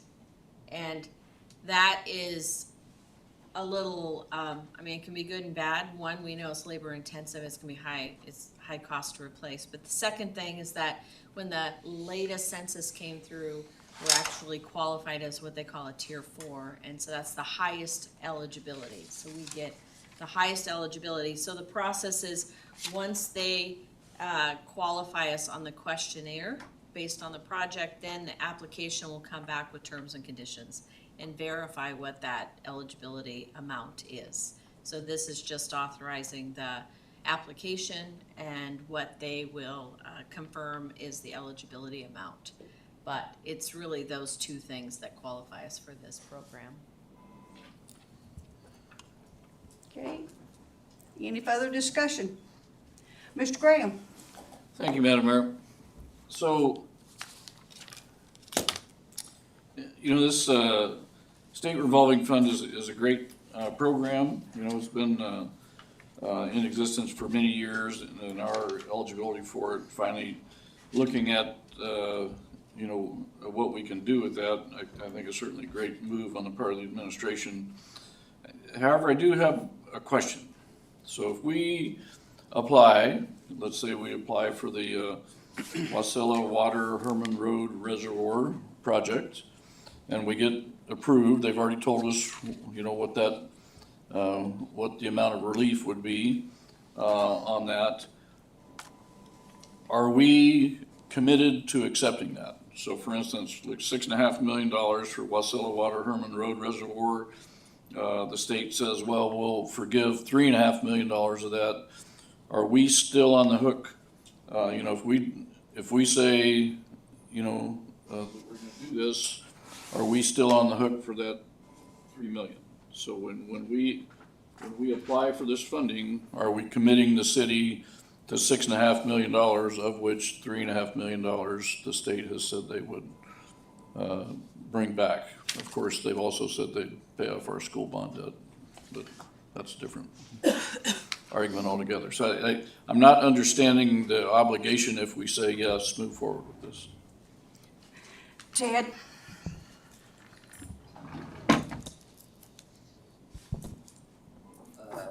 Through the mayor to Councilmember Straub, I would believe, Graham, sorry. I've been called way worse, Ted, that's fine. No, excuse me, Councilman. You don't Times look by that the mayor. old, Stu. You need me to retire as quickly as you can. I went back in time, I guess, sorry about it. I would say that for the project, that if we wanted to get the loan forgiveness, that we would have to go for the full loan, or else we're gonna have to go for a smaller amount of the loan, but that percentage is going to be the same. And also, Councilmember Graham, that we have to come back to the council again to actually accept the loan. And that would be part of the whole project that you're looking at that time, so we can tell you how much the total project is, how much funding we have already, and how much we need to complete the process for that specific, for example, Herman. And go from there. This is just asking, allowing us to go that next step to actually put in the application saying that we want to look at a loan for this project that they said would be acceptable under the program. Thank you, Ted. And if I may follow up here, what I would really like to see, before we say, let's do this, I would like to see, if we say yes, and we decide that this is a $6.5 million project, and we are gonna get $3 million of it back, this is what it's gonna cost the city in the future. I mean, are we gonna do a one-time check of $3.5 million? Are we gonna do bonded indebtedness?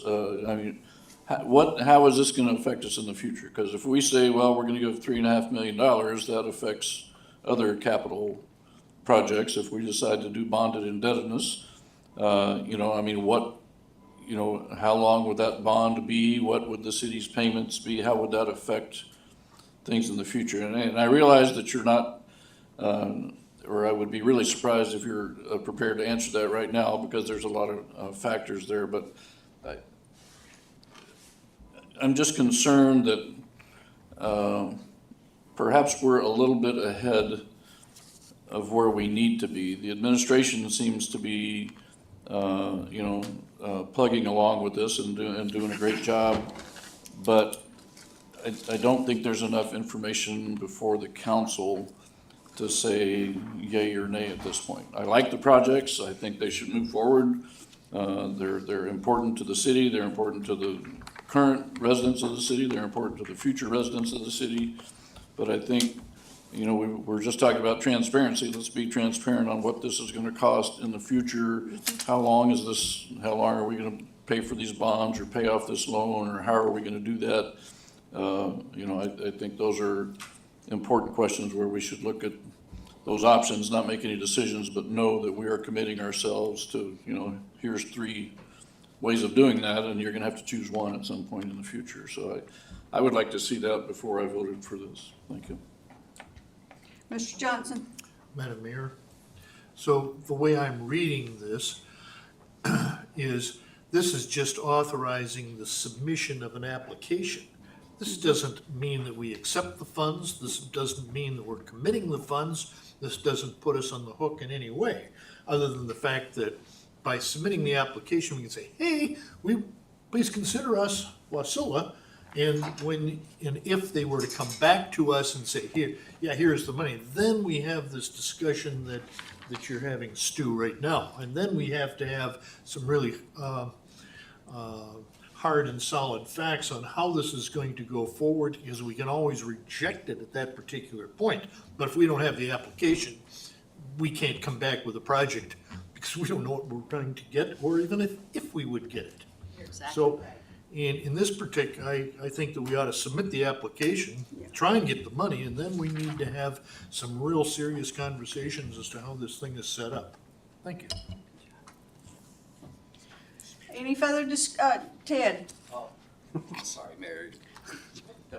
I just want to state that what Councilmember Johnson is stating is true. By doing the application, it allows, from my understanding, and Crystal, please say differently, for ADEC to say, okay, if you want this loan, you're length of term or maturity would be this amount. The interest rate would be a certain amount, and then that's when we have to do the actual calculations, because Councilmember Graham is correct that if we went for, say, the full 6 million for Herman's, that's going to be a 30-year loan at a certain amount, 3 million at this rate. So, and then Eric has to have our public works director has to have a very clear, concise amount of what that project is going to cost before we could go forward with that loan. And anyway, that's the way it used to work when we used clean water loans in the past. And I can state that as we look going forward on water and sewer, that the challenge that the council will have is, whereas, you know, we've been very blessed lately to be able to do as pay-as-you-go type of philosophy. In the past, and it makes it a challenge for the council to do this now, is that one, a large percentage of our water and sewer system was grants. And the second was that we did have a percentage, and I think, was it 3 or 4 years ago, that they finally paid off the last water and sewer loan. I think there was a celebration on that, but to fund, I believe, the sewer whole plant was approximately, you told me, Eric, $12 million. So it's how the council then would want to utilize their own reserves versus being able to utilize other financing tools. That loan was paid off, I believe it was the first year I was here. I finished paying that loan off. So is there further discussion? Hearing none. Is there objection to the motion? Hearing none, the motion is adopted. Madam Clerk. Thank you, Madam Mayor. Next is resolution serial number 2612, approving the amendment to the contract between the City of Wasilla and Stantec Consulting Services Incorporated to modify the scope of work originally assigned to contract amendment number 1. Is there a motion to adopt resolution serial number 26-12? Madam Mayor, Mr. Crafton, I move a resolution serial number 2612. is there a second? Cottle seconds. It's been moved by Councilmember Crafton and seconded by Councilmember Cottle to adopt resolution serial number 26-12. Is there discussion? Madam Mayor. Mr. Crafton? Thank you, Mayor. More so just a clarifying question here, if I could probably to Eric on this one.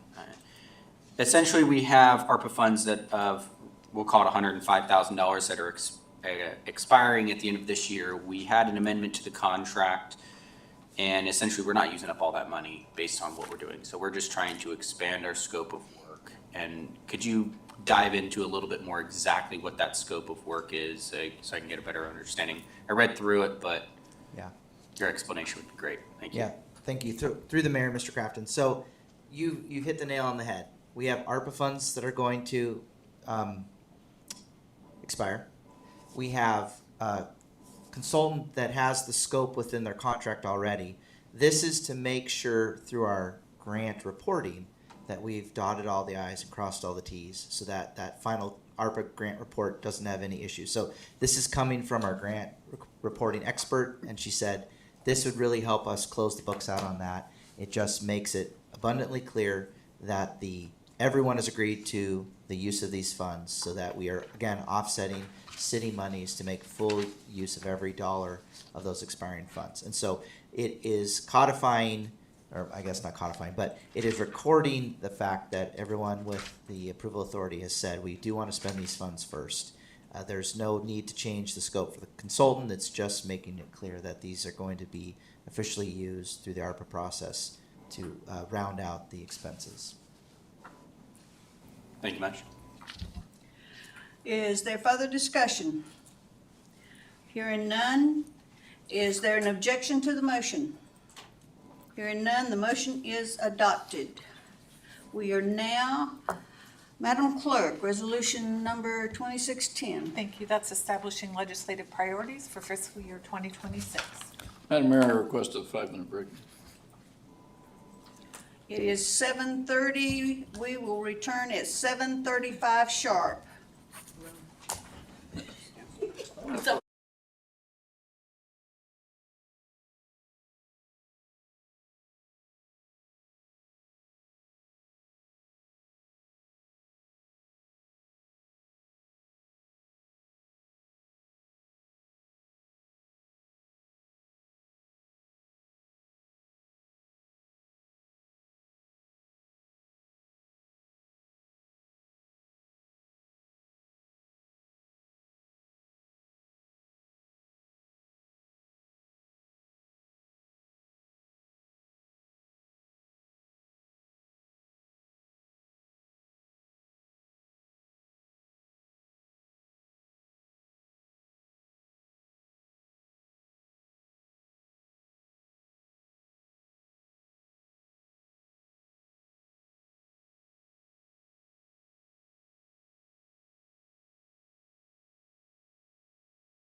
Resolution serial number 2610. Yep.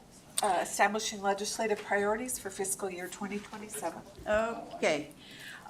Is there discussion? Madam Mayor? Mr. Crafton? Thank you, Mayor. I think just due to the nature of this conversation, it might be easier if we enter committee of the whole for the purposes of a little bit more of a free-flowing discussion. So with that, I move that we enter committee of the whole. Is there a second? Graham. The motion has been made by Councilmember Crafton and seconded by Councilmember Graham to enter committee of the whole. Is there objection? Hearing none, we are in committee of the whole at 7:36. Okay, we'll take these one at a time.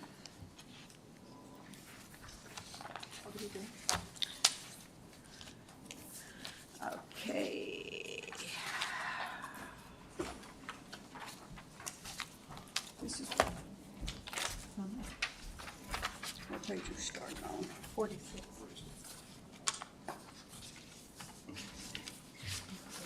Okay. Discussion. Mr. Graham? Madam Mayor, I assume we're starting on line 29 on page 46. We're talking about legislation. And line 29 talks about legislative support to maintain the current level of state contributions to the PERS TERS retirement system. I think SB 81, I think is what they're calling it now, wants to raise the percentage. There was a hearing on that today. I think we need to actively oppose any changes as opposed to look for legislative support. I mean, we need to be very definitive that this is harmful to the city.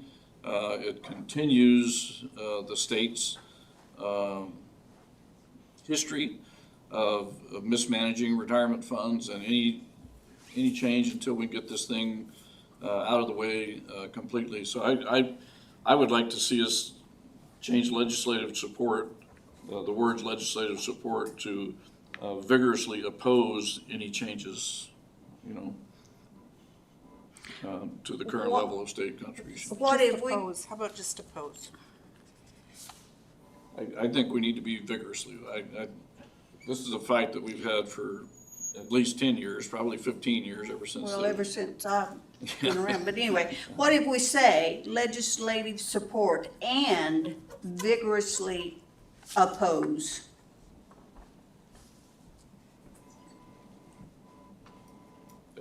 I think that's fine. What, yeah, your clerk's already falling Yeah, behind. well, the mayor's got the reins on this one. You'll have to. How do you support something and vigorously oppose it? Yeah. Well, No, we are going to Legislative look for legislators, support to get legislator support vigorously oppose increase. to oppose. for opposition. Yeah. Legislative support for opposition. Yes, to- yes, yes. Does I that just work didn't for you, state Madam it right. Clerk? Legislative support to oppose changes to the current level of state contribution. Well, that's the noisiest eraser I've heard. Legislative support to, you want to strike, maintain, and insert? Oppose. Legislative support to oppose changes to the current level. Oh, I see. Okay. I'm trying to get that. And this is an active, ongoing thing. I mean, they're doing hearings right now. We can all call in, everybody in the audience can call in, everybody on YouTube can call in and say, this is this is something that costs, this is a problem the state created that now they're trying to pass down to municipalities and local governments, and that's not right. Imagine that. AML absolutely opposes changing anything. Madam Mayor? Yes. If I may, because we're in committee of the whole, we technically can't take action, but I will scribe it, and then when we Right. pull out, I will read the amendments in. Right. Does that work for everybody? Thank you. Mayor. Madam Mayor, Yes. I'm just looking at the clerical fiscal year 2027, and then down on 27 is calendar year of 2026. What Just need to line are fix you on? that. Line 10 at the end says fiscal year drops Oh. to 2027 and on 11. but then on 27, it says calendar year of 2026. I don't know which one you want to go by, calendar year of 2026? Yeah, the clerk pointed that out to us. Oh, already? Yeah, she's already pointed that out. So this has been a little confusing because the budget that the state is working on is 27, but we have 26 CIP projects in there. So to eliminate the confusion, we can delete the date, the fiscal years. And that's what other cities have done. So on the top, it would just be establishing legislative priorities, period. And the calendar year would be the 26 for the city of Westland. So keep calendar year of 2026 down there. Then on the top, it is confusing. No. I For think us, the strike both. legislative We're gonna- priorities as of whatever day this is, so that when we replace it with future Mr. Green, discussion. the clerk. So I think if we strike it in the title, we're gonna strike it below, and then we have an adoption date. So you know when it's, on the final, we'll have the adoption and the effective date. Thank you. Okay. Any further discussion?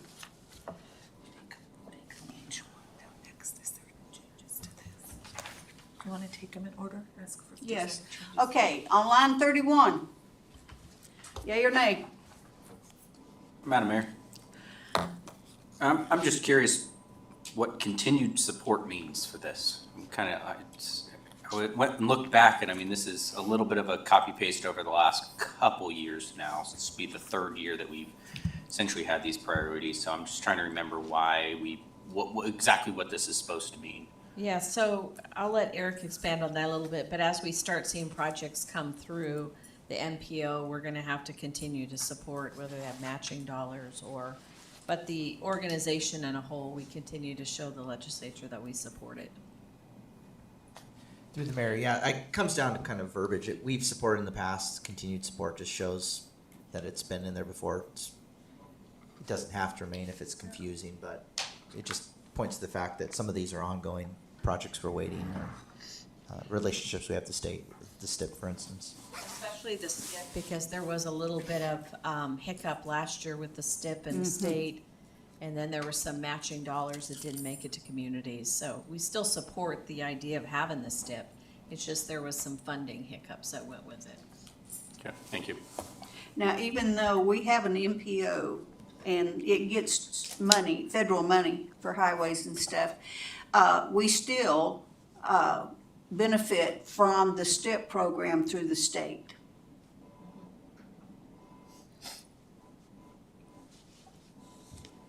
Okay, 34, line 34. Madam Mayor, the KGB one makes sense there, the Wasilla Main Street project, are we leaving that in there because it's technically not done yet? I mean, Yep. are we gonna Yep, pull we the funding? we haven't forgotten for the last 17 years, so we need to keep on. Okay. 20's coming. Phase 2 goes to where, and phase 3 goes to what area there, Eric? Mayor. So my understanding for phase 2 is that it gets you to Vine at least. I don't know how much further past Vine phase 2 goes. And then phase 3 is so far out in planning, I wouldn't want to speak incorrectly on how far phase 3 goes. I thought I remember phase 3 took you past Settlers Bay, like they were just gonna they were gonna go from Vine to just past Settlers Bay. Carmel? Where they would, maybe it was around Carmel, where they would basically revert it back down to a 2-lane from what the 4-lane is that they were building it up to, if I remember correctly. I think they were gonna drop a light in front of Settlers Bay and stuff like that, so I think that's technically phase 3, but they could have been expanding it since the last time I saw it. Okay, line 36.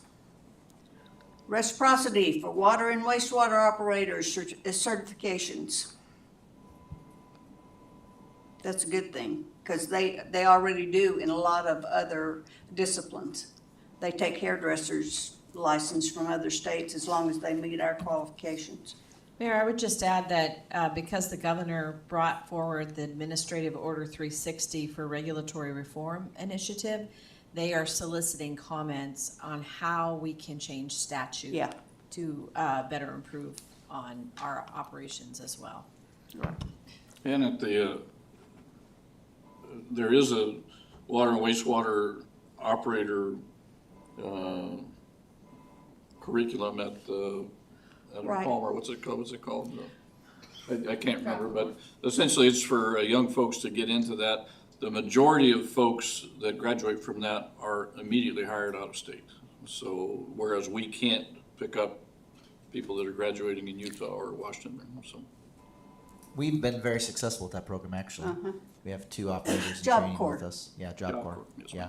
What we see, we were talking about today at staff meeting, what we see is that every state's a little bit different, and it takes legwork to say, if you've got this certification in Texas, how does that transfer over?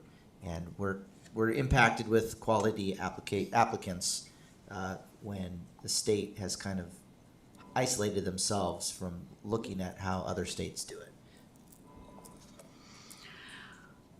Okay, line 39 is full funding of the Alaska Police Standards Council to return to full reimbursement of police recruiting training costs.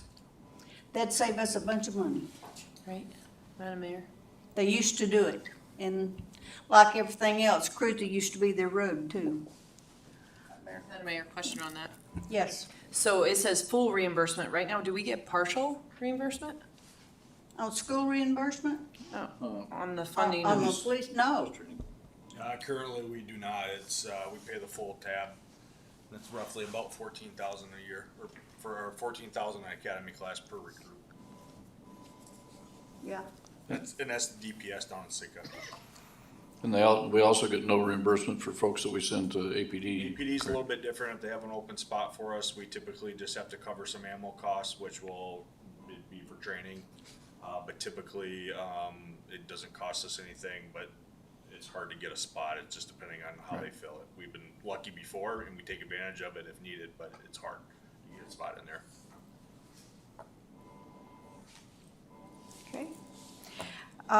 Line 41? Madam Mayor. Yes.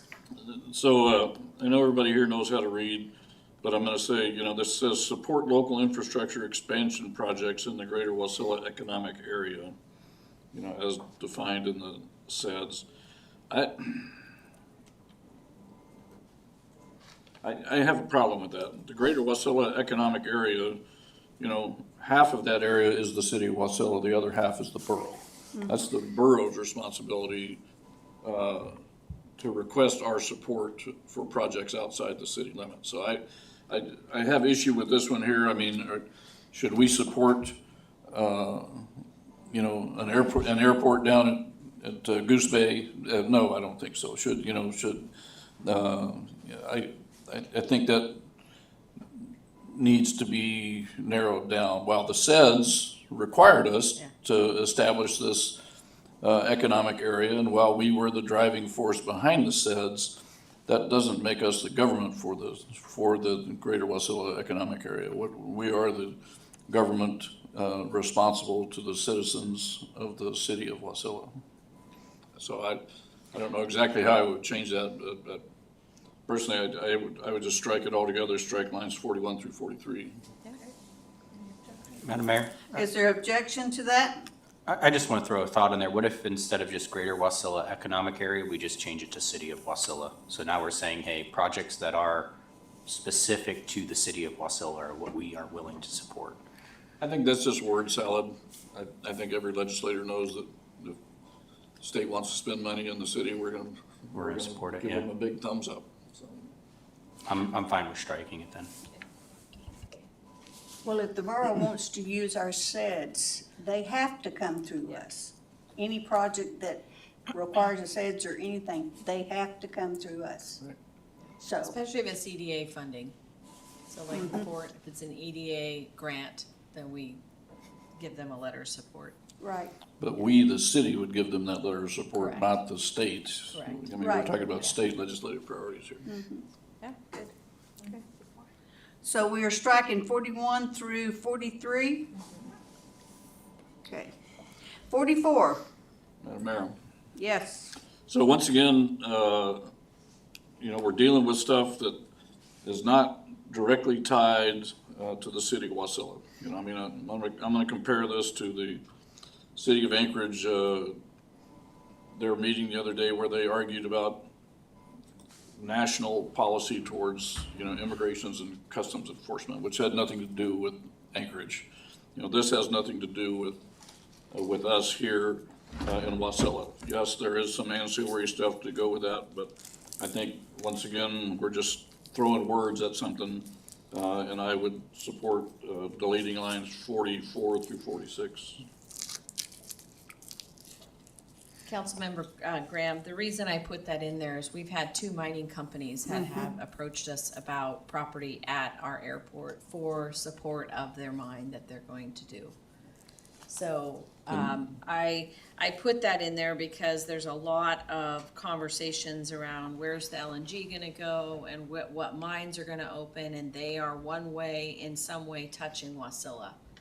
So we wanted to show our support to the legislature that, resource developed projects, we do support them, and to show the mining companies that have come and taken a tour at the airport, but it's really not a legislature issue, it's kind of a city of Wasilla issue. So I see what you're trying to say. Yeah, I would agree that it's not really our issue, and the fact that it says, projects that strengthen Alaskans' economy, enhance energy security, provide long-term benefit, those are all subjective sorts of things. I mean, you could throw anything against the wall and it would fit into that, so that's why one of the reasons I don't support that. 47, Madam Ms. Mayor, Rubio. again, this is one of those wordings, support regional water. Regional is not bring it home to Wasilla. But we're already with the interconnect is a regional. It's Palmer, us, and the borough. So that's already a regional that we're part of. Well, part of the issue maybe is because it says wastewater expansion projects there as well. I would support a regional wastewater project that could be used, outside the cities. Wastewater project down in Port McKenzie, for instance, I think that would be a great thing. It would be, managed by the borough, run by the borough or the state or whomever, but the city wouldn't be on the hook for doing that. Right. I don't want to. But we would support it. But I don't want to support spending $6 million for Palmer's wastewater. No, me either, but. And when, I think, I would agree with Ms. Rubio here that, when it says regional, pretty much that means anybody in the region. So Well, then take out wastewater. Madam Mayor, if I could speak to the wastewater. So we only serve probably 25% of the public in the city limits. So every member of the city who does not have a sewer bill from us is at risk if we don't have a plan for pumping out septics and not taking it to Anchorage anymore. So I think that's kind of that overlap. Our water boundary is much larger than the city limits, and our sewer boundary is much, much smaller. And so this is kind of a nod to the fact that even city residents are at risk for major changes on the horizon with water and sewer. And I agree with that, but supporting Palmer, expansion in Palmer is not, for us, that's a neutral thing. But if they pump $4 million into their sewage system, that's $4 million that we don't get to bid on to support our residents. Madam Mayor? Kathy? I kind of disagree with that, just because, Palmer's, their sewer is their sewer. That's not a regional project. Where I think that we are looking down the road at really needing regional wastewater, like say out at Port McKenzie or something, and we're gonna need it for our residents, because we can't support it. We're barely making, what of the few residents that we do support, everybody else is having to have theirs pumped, and when Anchorage gets to the point where they're told you're not accepting anymore, then we've got residents that are gonna have no place to send theirs. Right. So I think we are looking down the road at having a regional wastewater facility. And I think we it's are something too. Would it work better if we changed it to support a region-wide wastewater? Well, it says regional now. Well, It's not Palmer- city, Palmer is part of but that's not a regional, that's not a regional, that's a Palmer thing. At least in my eyes, that's a Palmer thing, where this would be a region. To me, that's two different things. says expansion. So it doesn't, it could be It needs regional. to- Strike regional. Wastewater expansion projects out. I feel like the wastewater expansion projects, that is very broad. That is not, I mean, it's vague. What does that even mean? So, I mean, I don't know how to rephrase that to bring it more, I understand we want the regional water, but I'm not sure about that part. Madam Mayor, would it help for Kathy? it to say regional water and regional wastewater? Then you're not, just Wasilla or just, Palmer's system or anything. It would be a regional system. And that would benefit the city. So if we did support regional water and regional wastewater. My question is, we only support 25% of our current residents. What happens? Okay, we got a hotel coming and a prospect of another one right behind it. Everybody want, and they both want a swimming pool. So, and toilets that flush, and showers. All of that consists, So what happens when one day, and we've been so close there, it's unreal. What happens then when we get there? And we are gonna get there. I don't know when, but we are gonna get there. Madam Mayor? Because with the growth that we are having right now and what we're looking at coming down the pipe, we're gonna continue to grow and we are going to continue to, people's gonna continue to come. So, what do? Madam Mayor? Yes, Mr. Schmidt. What if we just added to the end of that includes the city of Wasilla?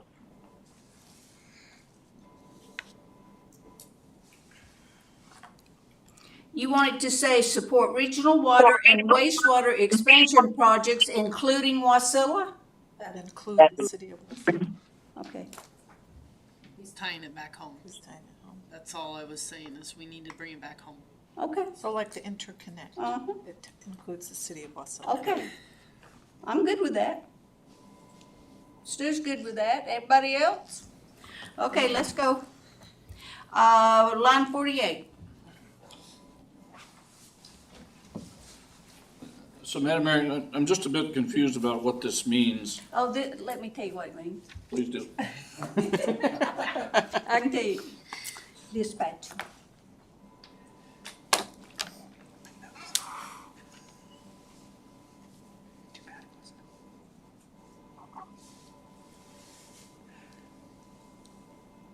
So, emergency response services are different than first responder services. My concern is I don't want to see the police department wandering too far outside the city limits just because it's kind of a regional. No, they really don't, but,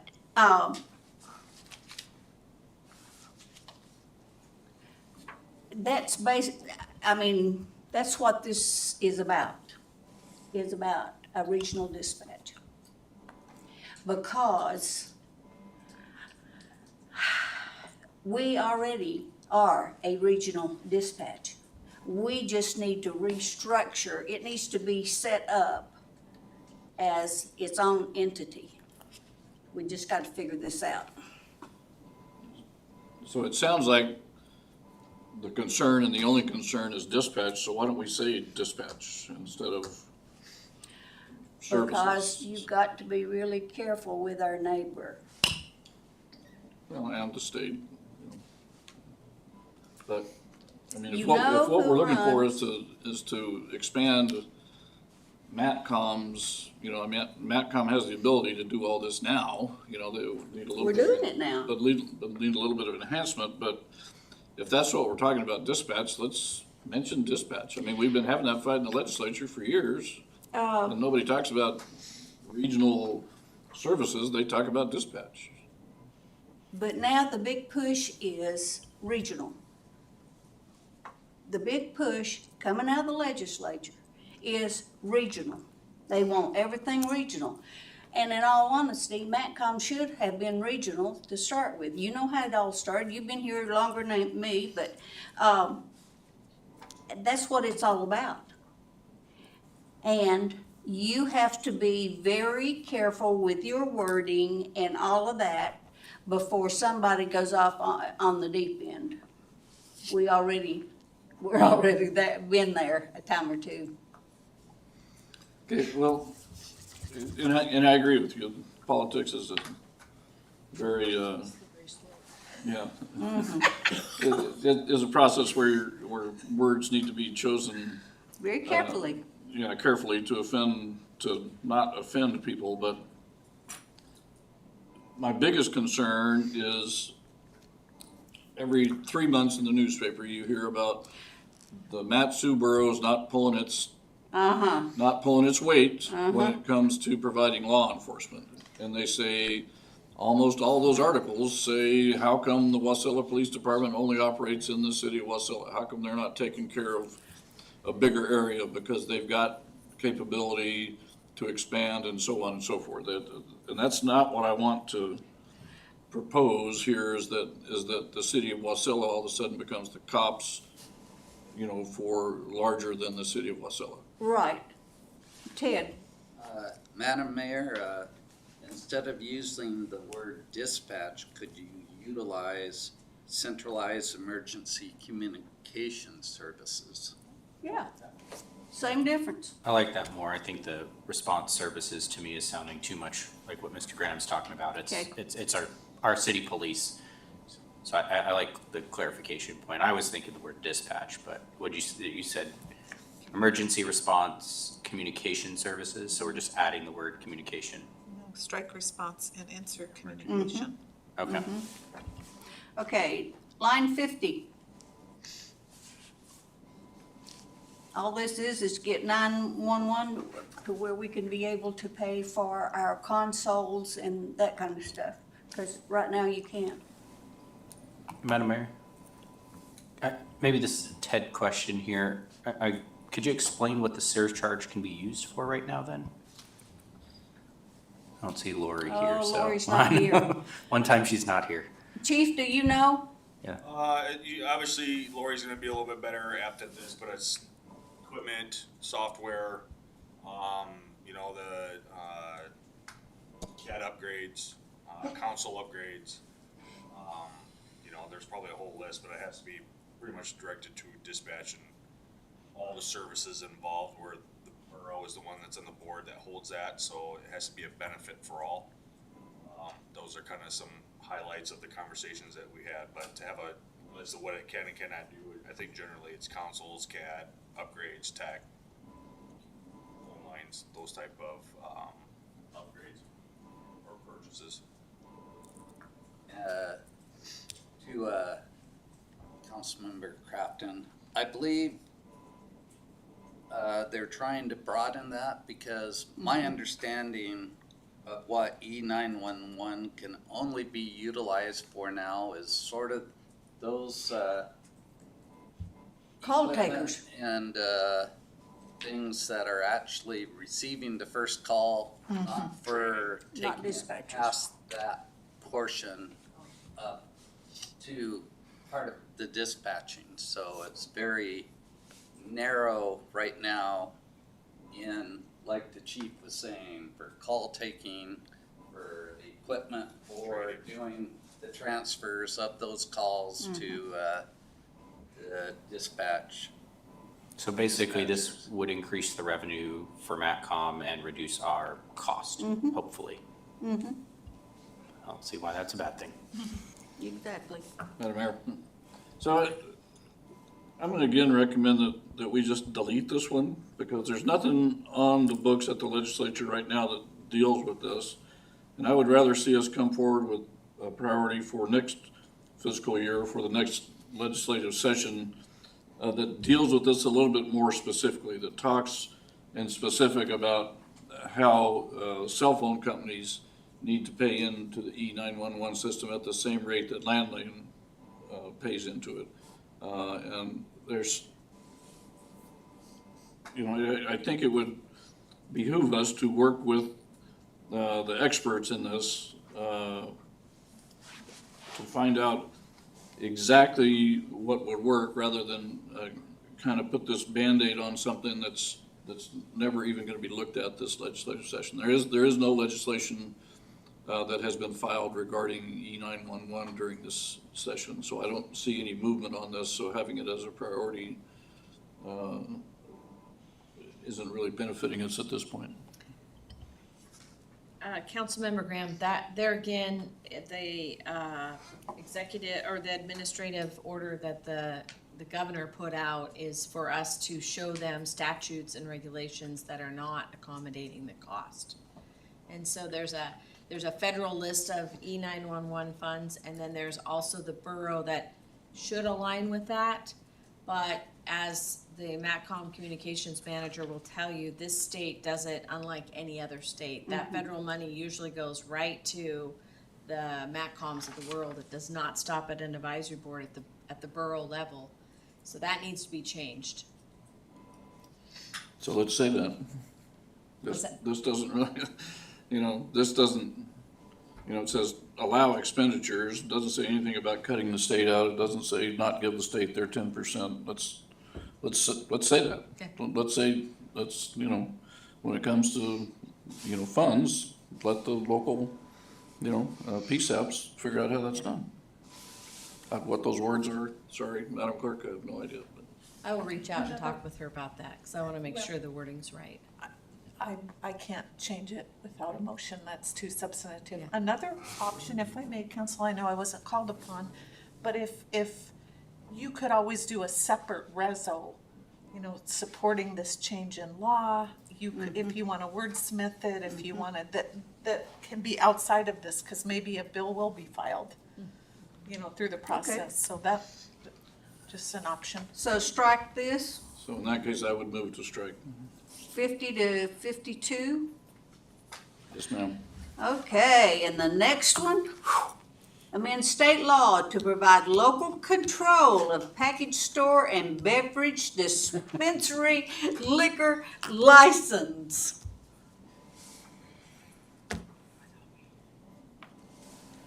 Madam Mayor? Mayor?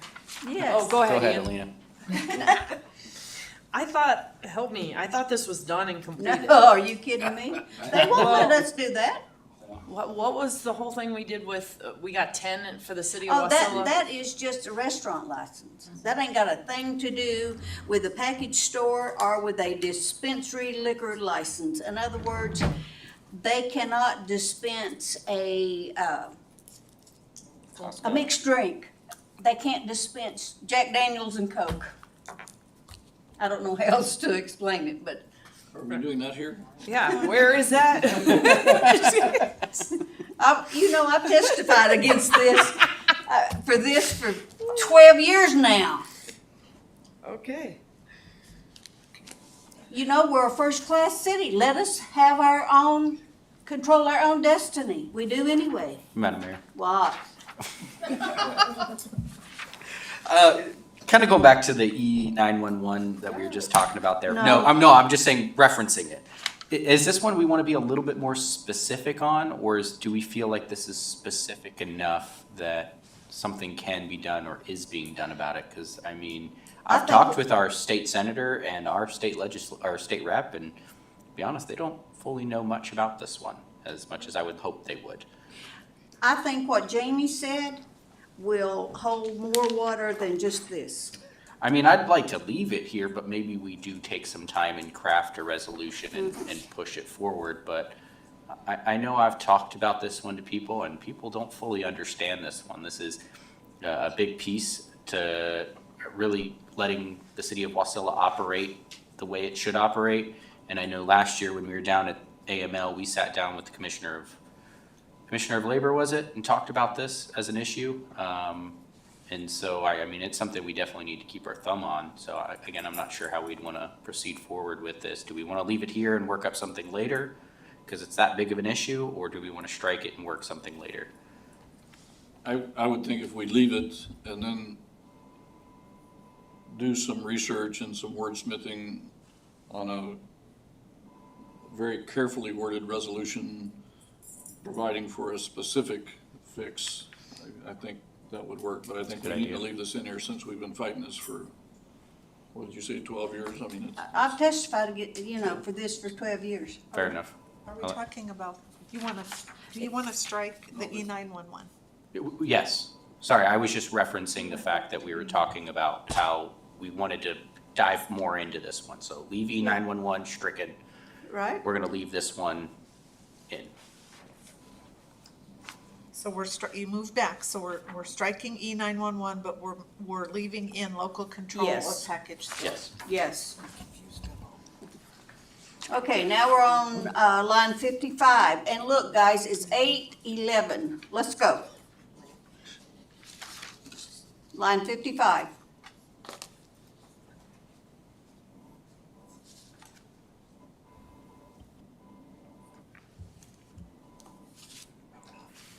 We're good? Okay. We are on to capital projects, line 64.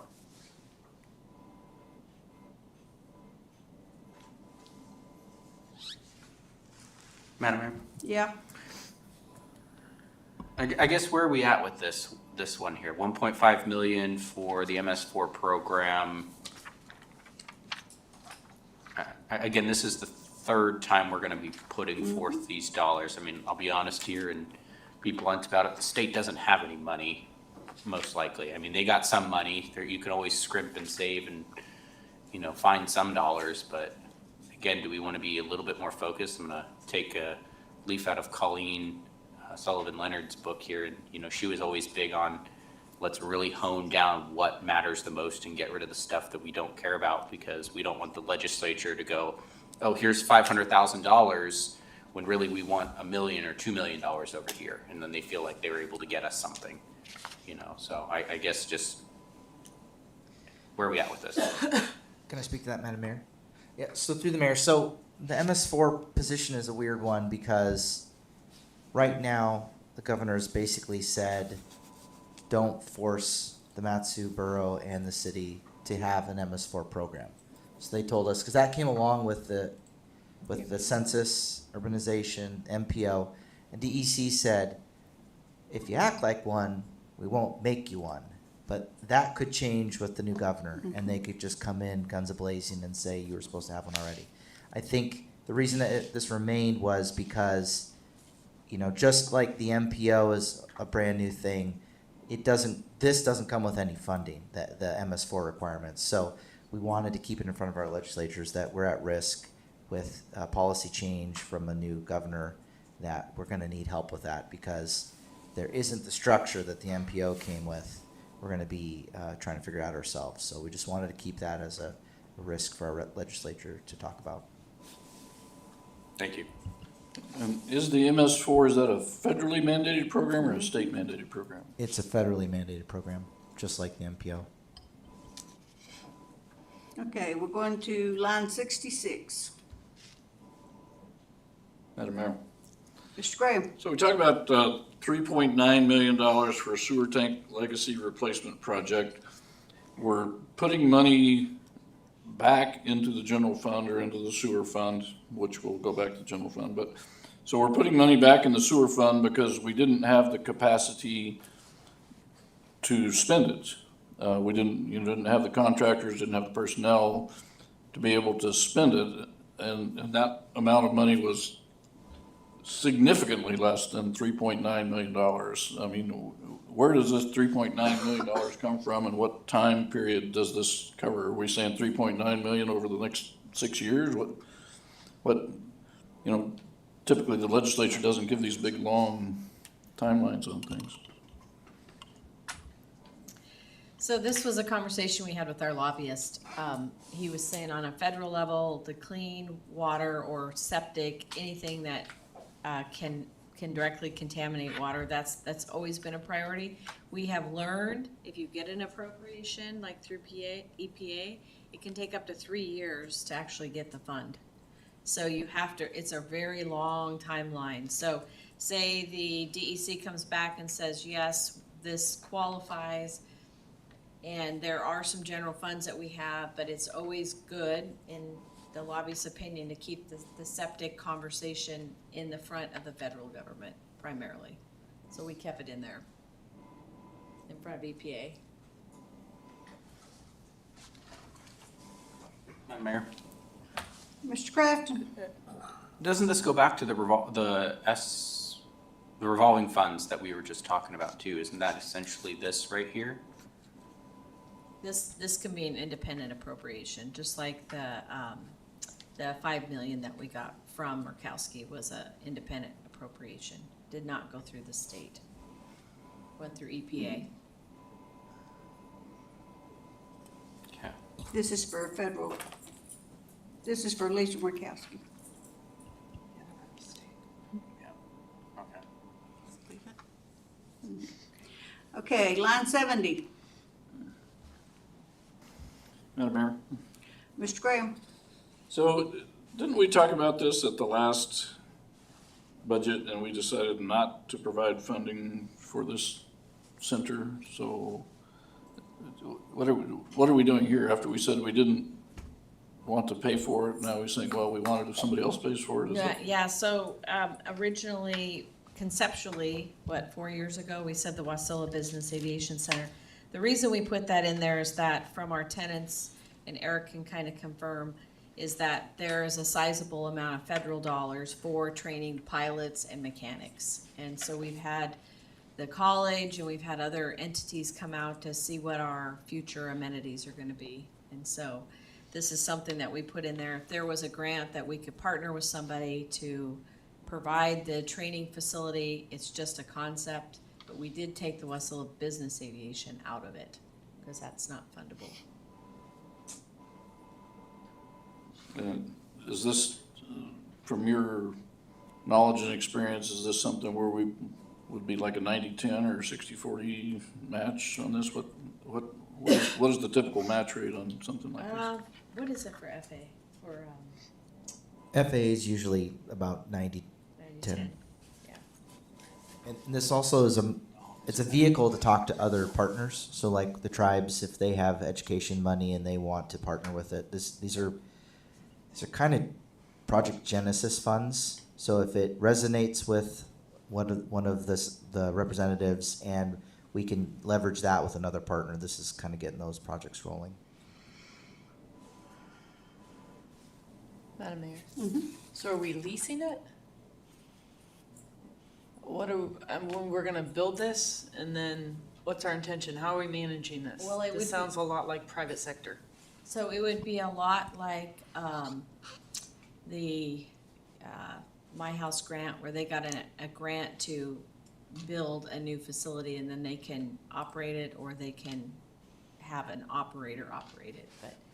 But the from what we are told for the training dollars is that we would partner to build a facility, and then, we could have an FBO run it or a private sector run it. Mm-hmm. So they pay us. Mm-hmm. Yeah, if a private sector come in to run it, then they would lease it. They lease it. Okay, that's- We would retain the property and stuff. They would just lease it. It's like living in an apartment.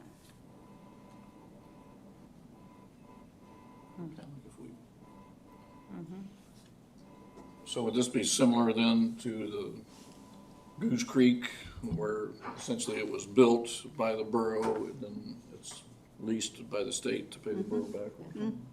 Yeah. Okay, line 73. Mayor, if I could speak to that, that's something that we've left in here because we have a grant application with MEA that's been several years, 3 or 4 years, and so we just want to show them we have not We've not forgotten. disconnected, we're still supporting that.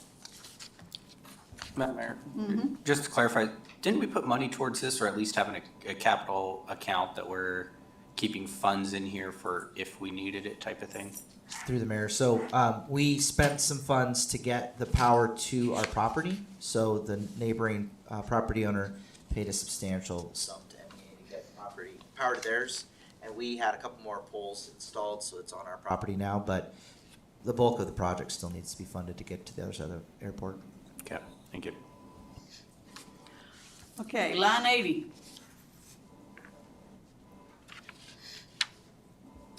Once again, Madam Mayor, for the benefit of the region, you know, water system expansion for the benefit of the region, that's our interconnect. You know, and then the rest of this, I'm assuming is Wasilla specific, would that be correct, Eric? Yeah, because they're all together. It's a cohesive project.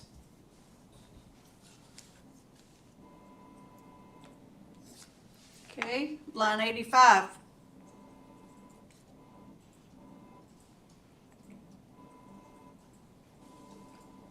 Madam Mayor, Yes. what, is this just more so an offset funds that we're already expending for this? 'Cause I thought didn't we just get a grant for this? So, great question. So we have a long road ahead of us to increase the capacity of the sewer treatment plant. So this is one of those calculus numbers through the lobbyist on what would probably be easy to support. I saw some funding numbers from this year where I think Cordova asked for 10 million. So if we think that there's some ease of approval for 2, it makes sense to offset funds, but also it takes us into those next phases that we have to work on. So Crystal was trying to balance what was a reasonable ask versus, you know, the final picture that we'll have through our master planning process.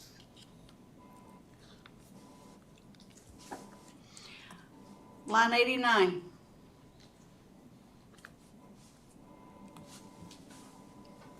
Madam Mayor, Mr. Crafton. is 250,000 enough for this type of thing?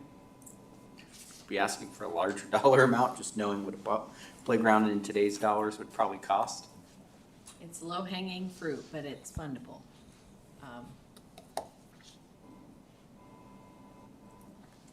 Are you saying to raise it? Yeah, like 500 or even $1 million, you know?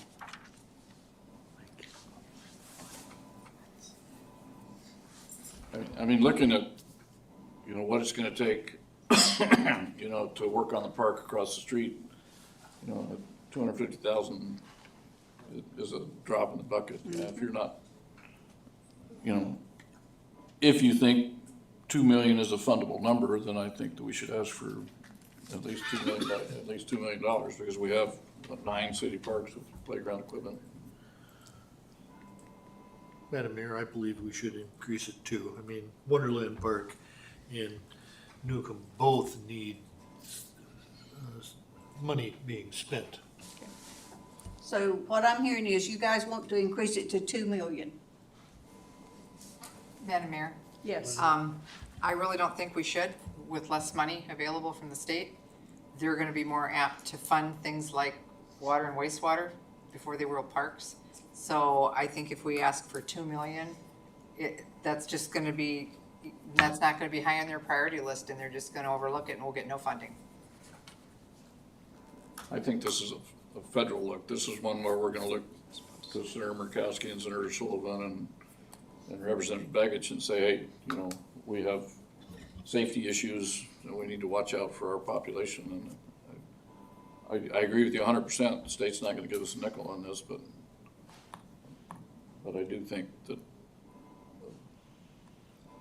Okay, what you guys want to do?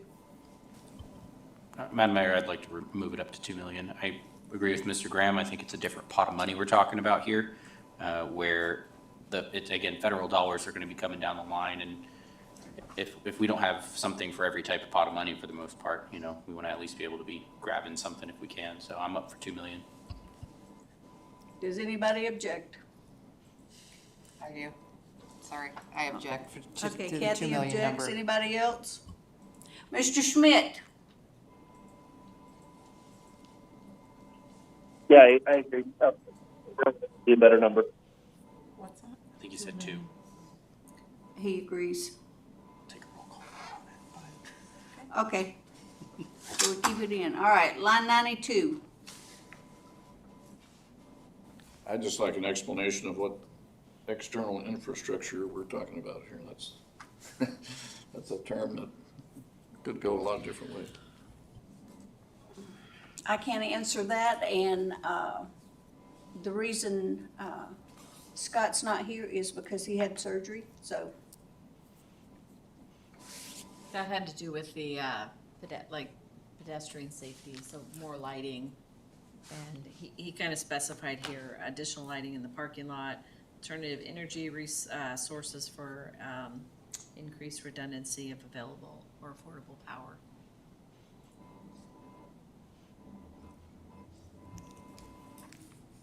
Okay. That's it, guys. I need a motion to come out of committee of the whole. Madam Mayor, I move that we exit committee of the whole. Is there a second? Second, Councilman Johnson. Is there objection? Hearing none, we're out of committee of the whole at 8:26. And is there a motion to approve the Amendments. We're gonna amend amendments? it. Are we gonna take these separately, or do we wanna do it as a giant one? Jamie's got she'll do the wordsmithing and whatever. I would love to do it as one whole package. Yeah, we're gonna do everything at one time. Madam Mayor, I move that we amend this resolution serial number 2610 with the amendments discussed during committee of the whole. And Councilman, if there's a second, would you like me to read Rubio, those in? second. If you could read them into the record, that'd be great. Thank you, sir. We'll start at line 10. We're striking that, which is the title. We're striking for fiscal year 2027.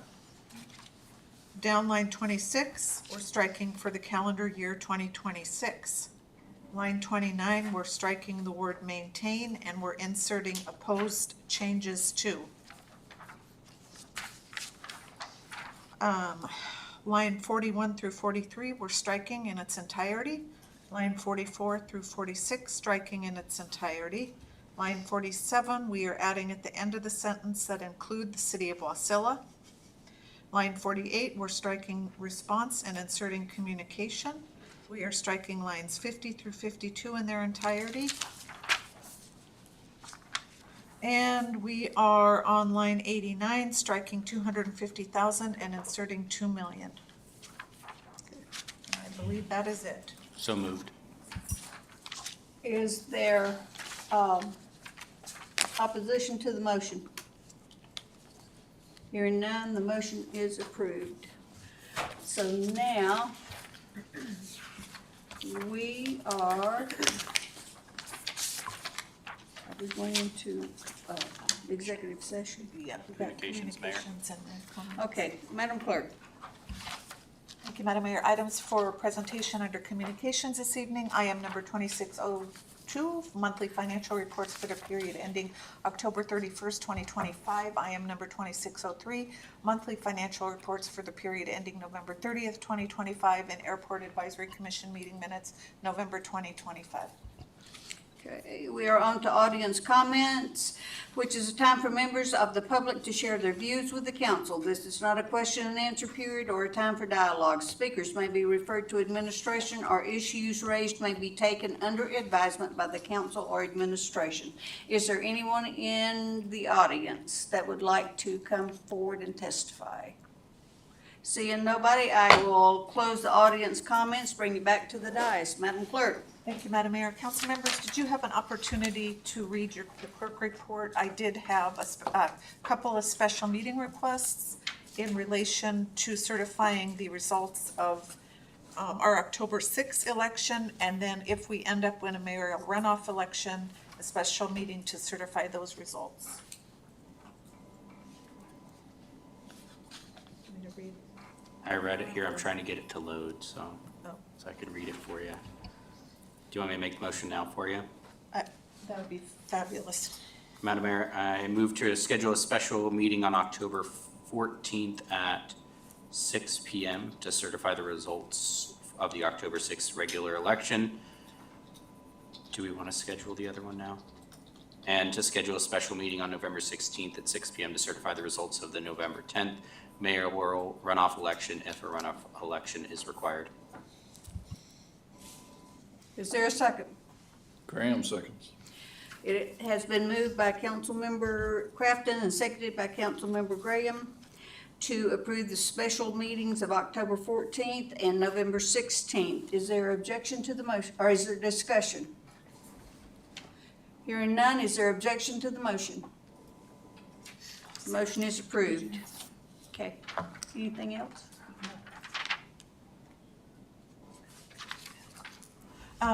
Thank you.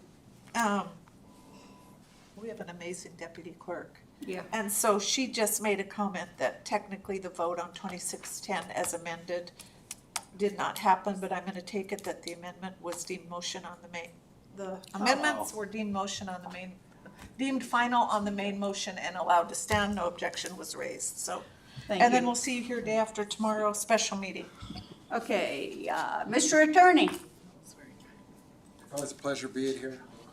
thank you. Councilmember Schmidt, I see we have another meeting coming up on Wednesday, which I will not be attending. Other than that, there was a good meeting. Councilmember Graham, you got 1 minute. That'll be the day. So, yeah, very good, very productive meeting. I appreciate that. Appreciate the folks in the audience being here. Unfortunately, I came in kind of late, didn't get to introduce myself to those of you that I haven't met before. But thanks for being here, and to those on YouTube, thanks for watching. A couple things. Man, could we look into this microphone system? I mean, it cuts in and out, and I've watched some of these meetings on YouTube, and the mics cut in and out as well. So I don't know what's causing that, but maybe if we could kind of look into it to make sure that people are being heard. And also tomorrow there is a planning commission meeting here at 6 o'clock. One of the things on the agenda, they're looking at a conditional use permit, essentially to convert some commercial land in the city to residential land. That's not what's happening technically, because they're gonna build a multi-unit residential space on a commercial property, which cuts down on the amount of commercial property that we have and increases, significantly increases the traffic inside that particular area there. So if you're concerned about the amount of commercial property and how that's used and how we're gonna be able to generate revenue in the future, I would recommend that you come to the Planning Commission and speak your piece. I would love to come and speak my piece, you know that, but I have another obligation at that time. But, be aware of what's going on. When we chip away at this commercial properties and allow them for residential uses essentially, that really affects the future of the city. So I admit we need more housing, but doing it at the expense of commercial, the ability to expand commercial properties in a commercial district concerns me. But anyway, once again, thank you for being here. And yes, that was more than a minute, but I thank you for your indulgence. So. Councilmember Crafton.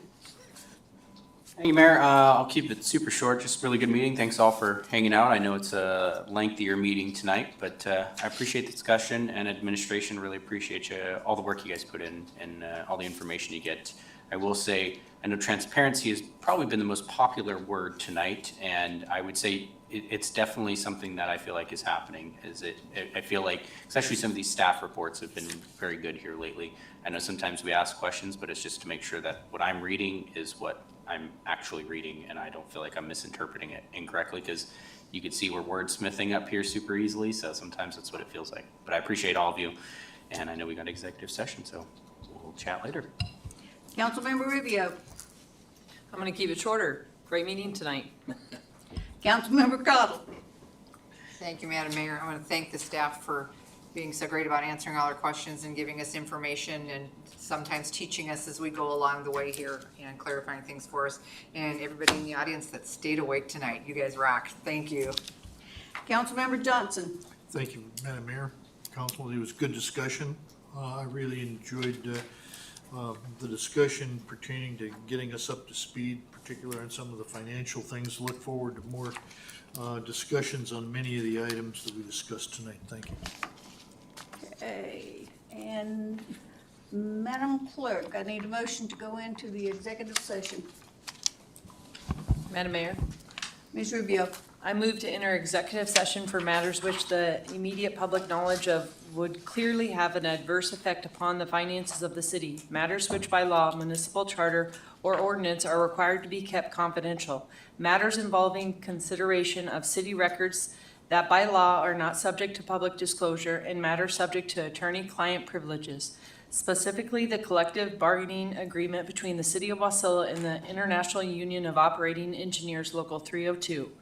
Those present in the executive session will be the entire council, mayor, city clerk, finance director, public works director, human resource manager, and attorney Jennifer Alexander.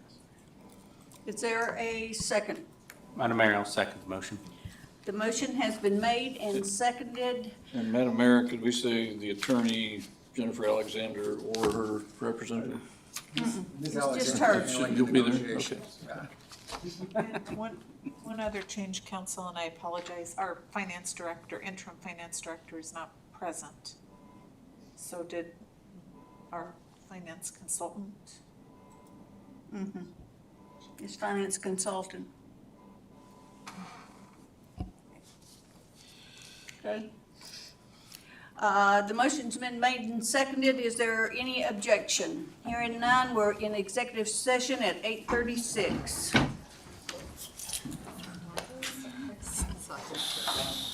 And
We are back on the record at 9:15. Is there a motion to come out of executive session? Madam Mayor, I move we come out of executive session. Is there a second? Second, Councilman Johnson. It's been moved by Councilmember Graham and seconded by Councilmember Johnson to come out of executive session. Is there discussion? Hearing none, is there objection to the motion? Hearing none, we are adjourned at 9:16.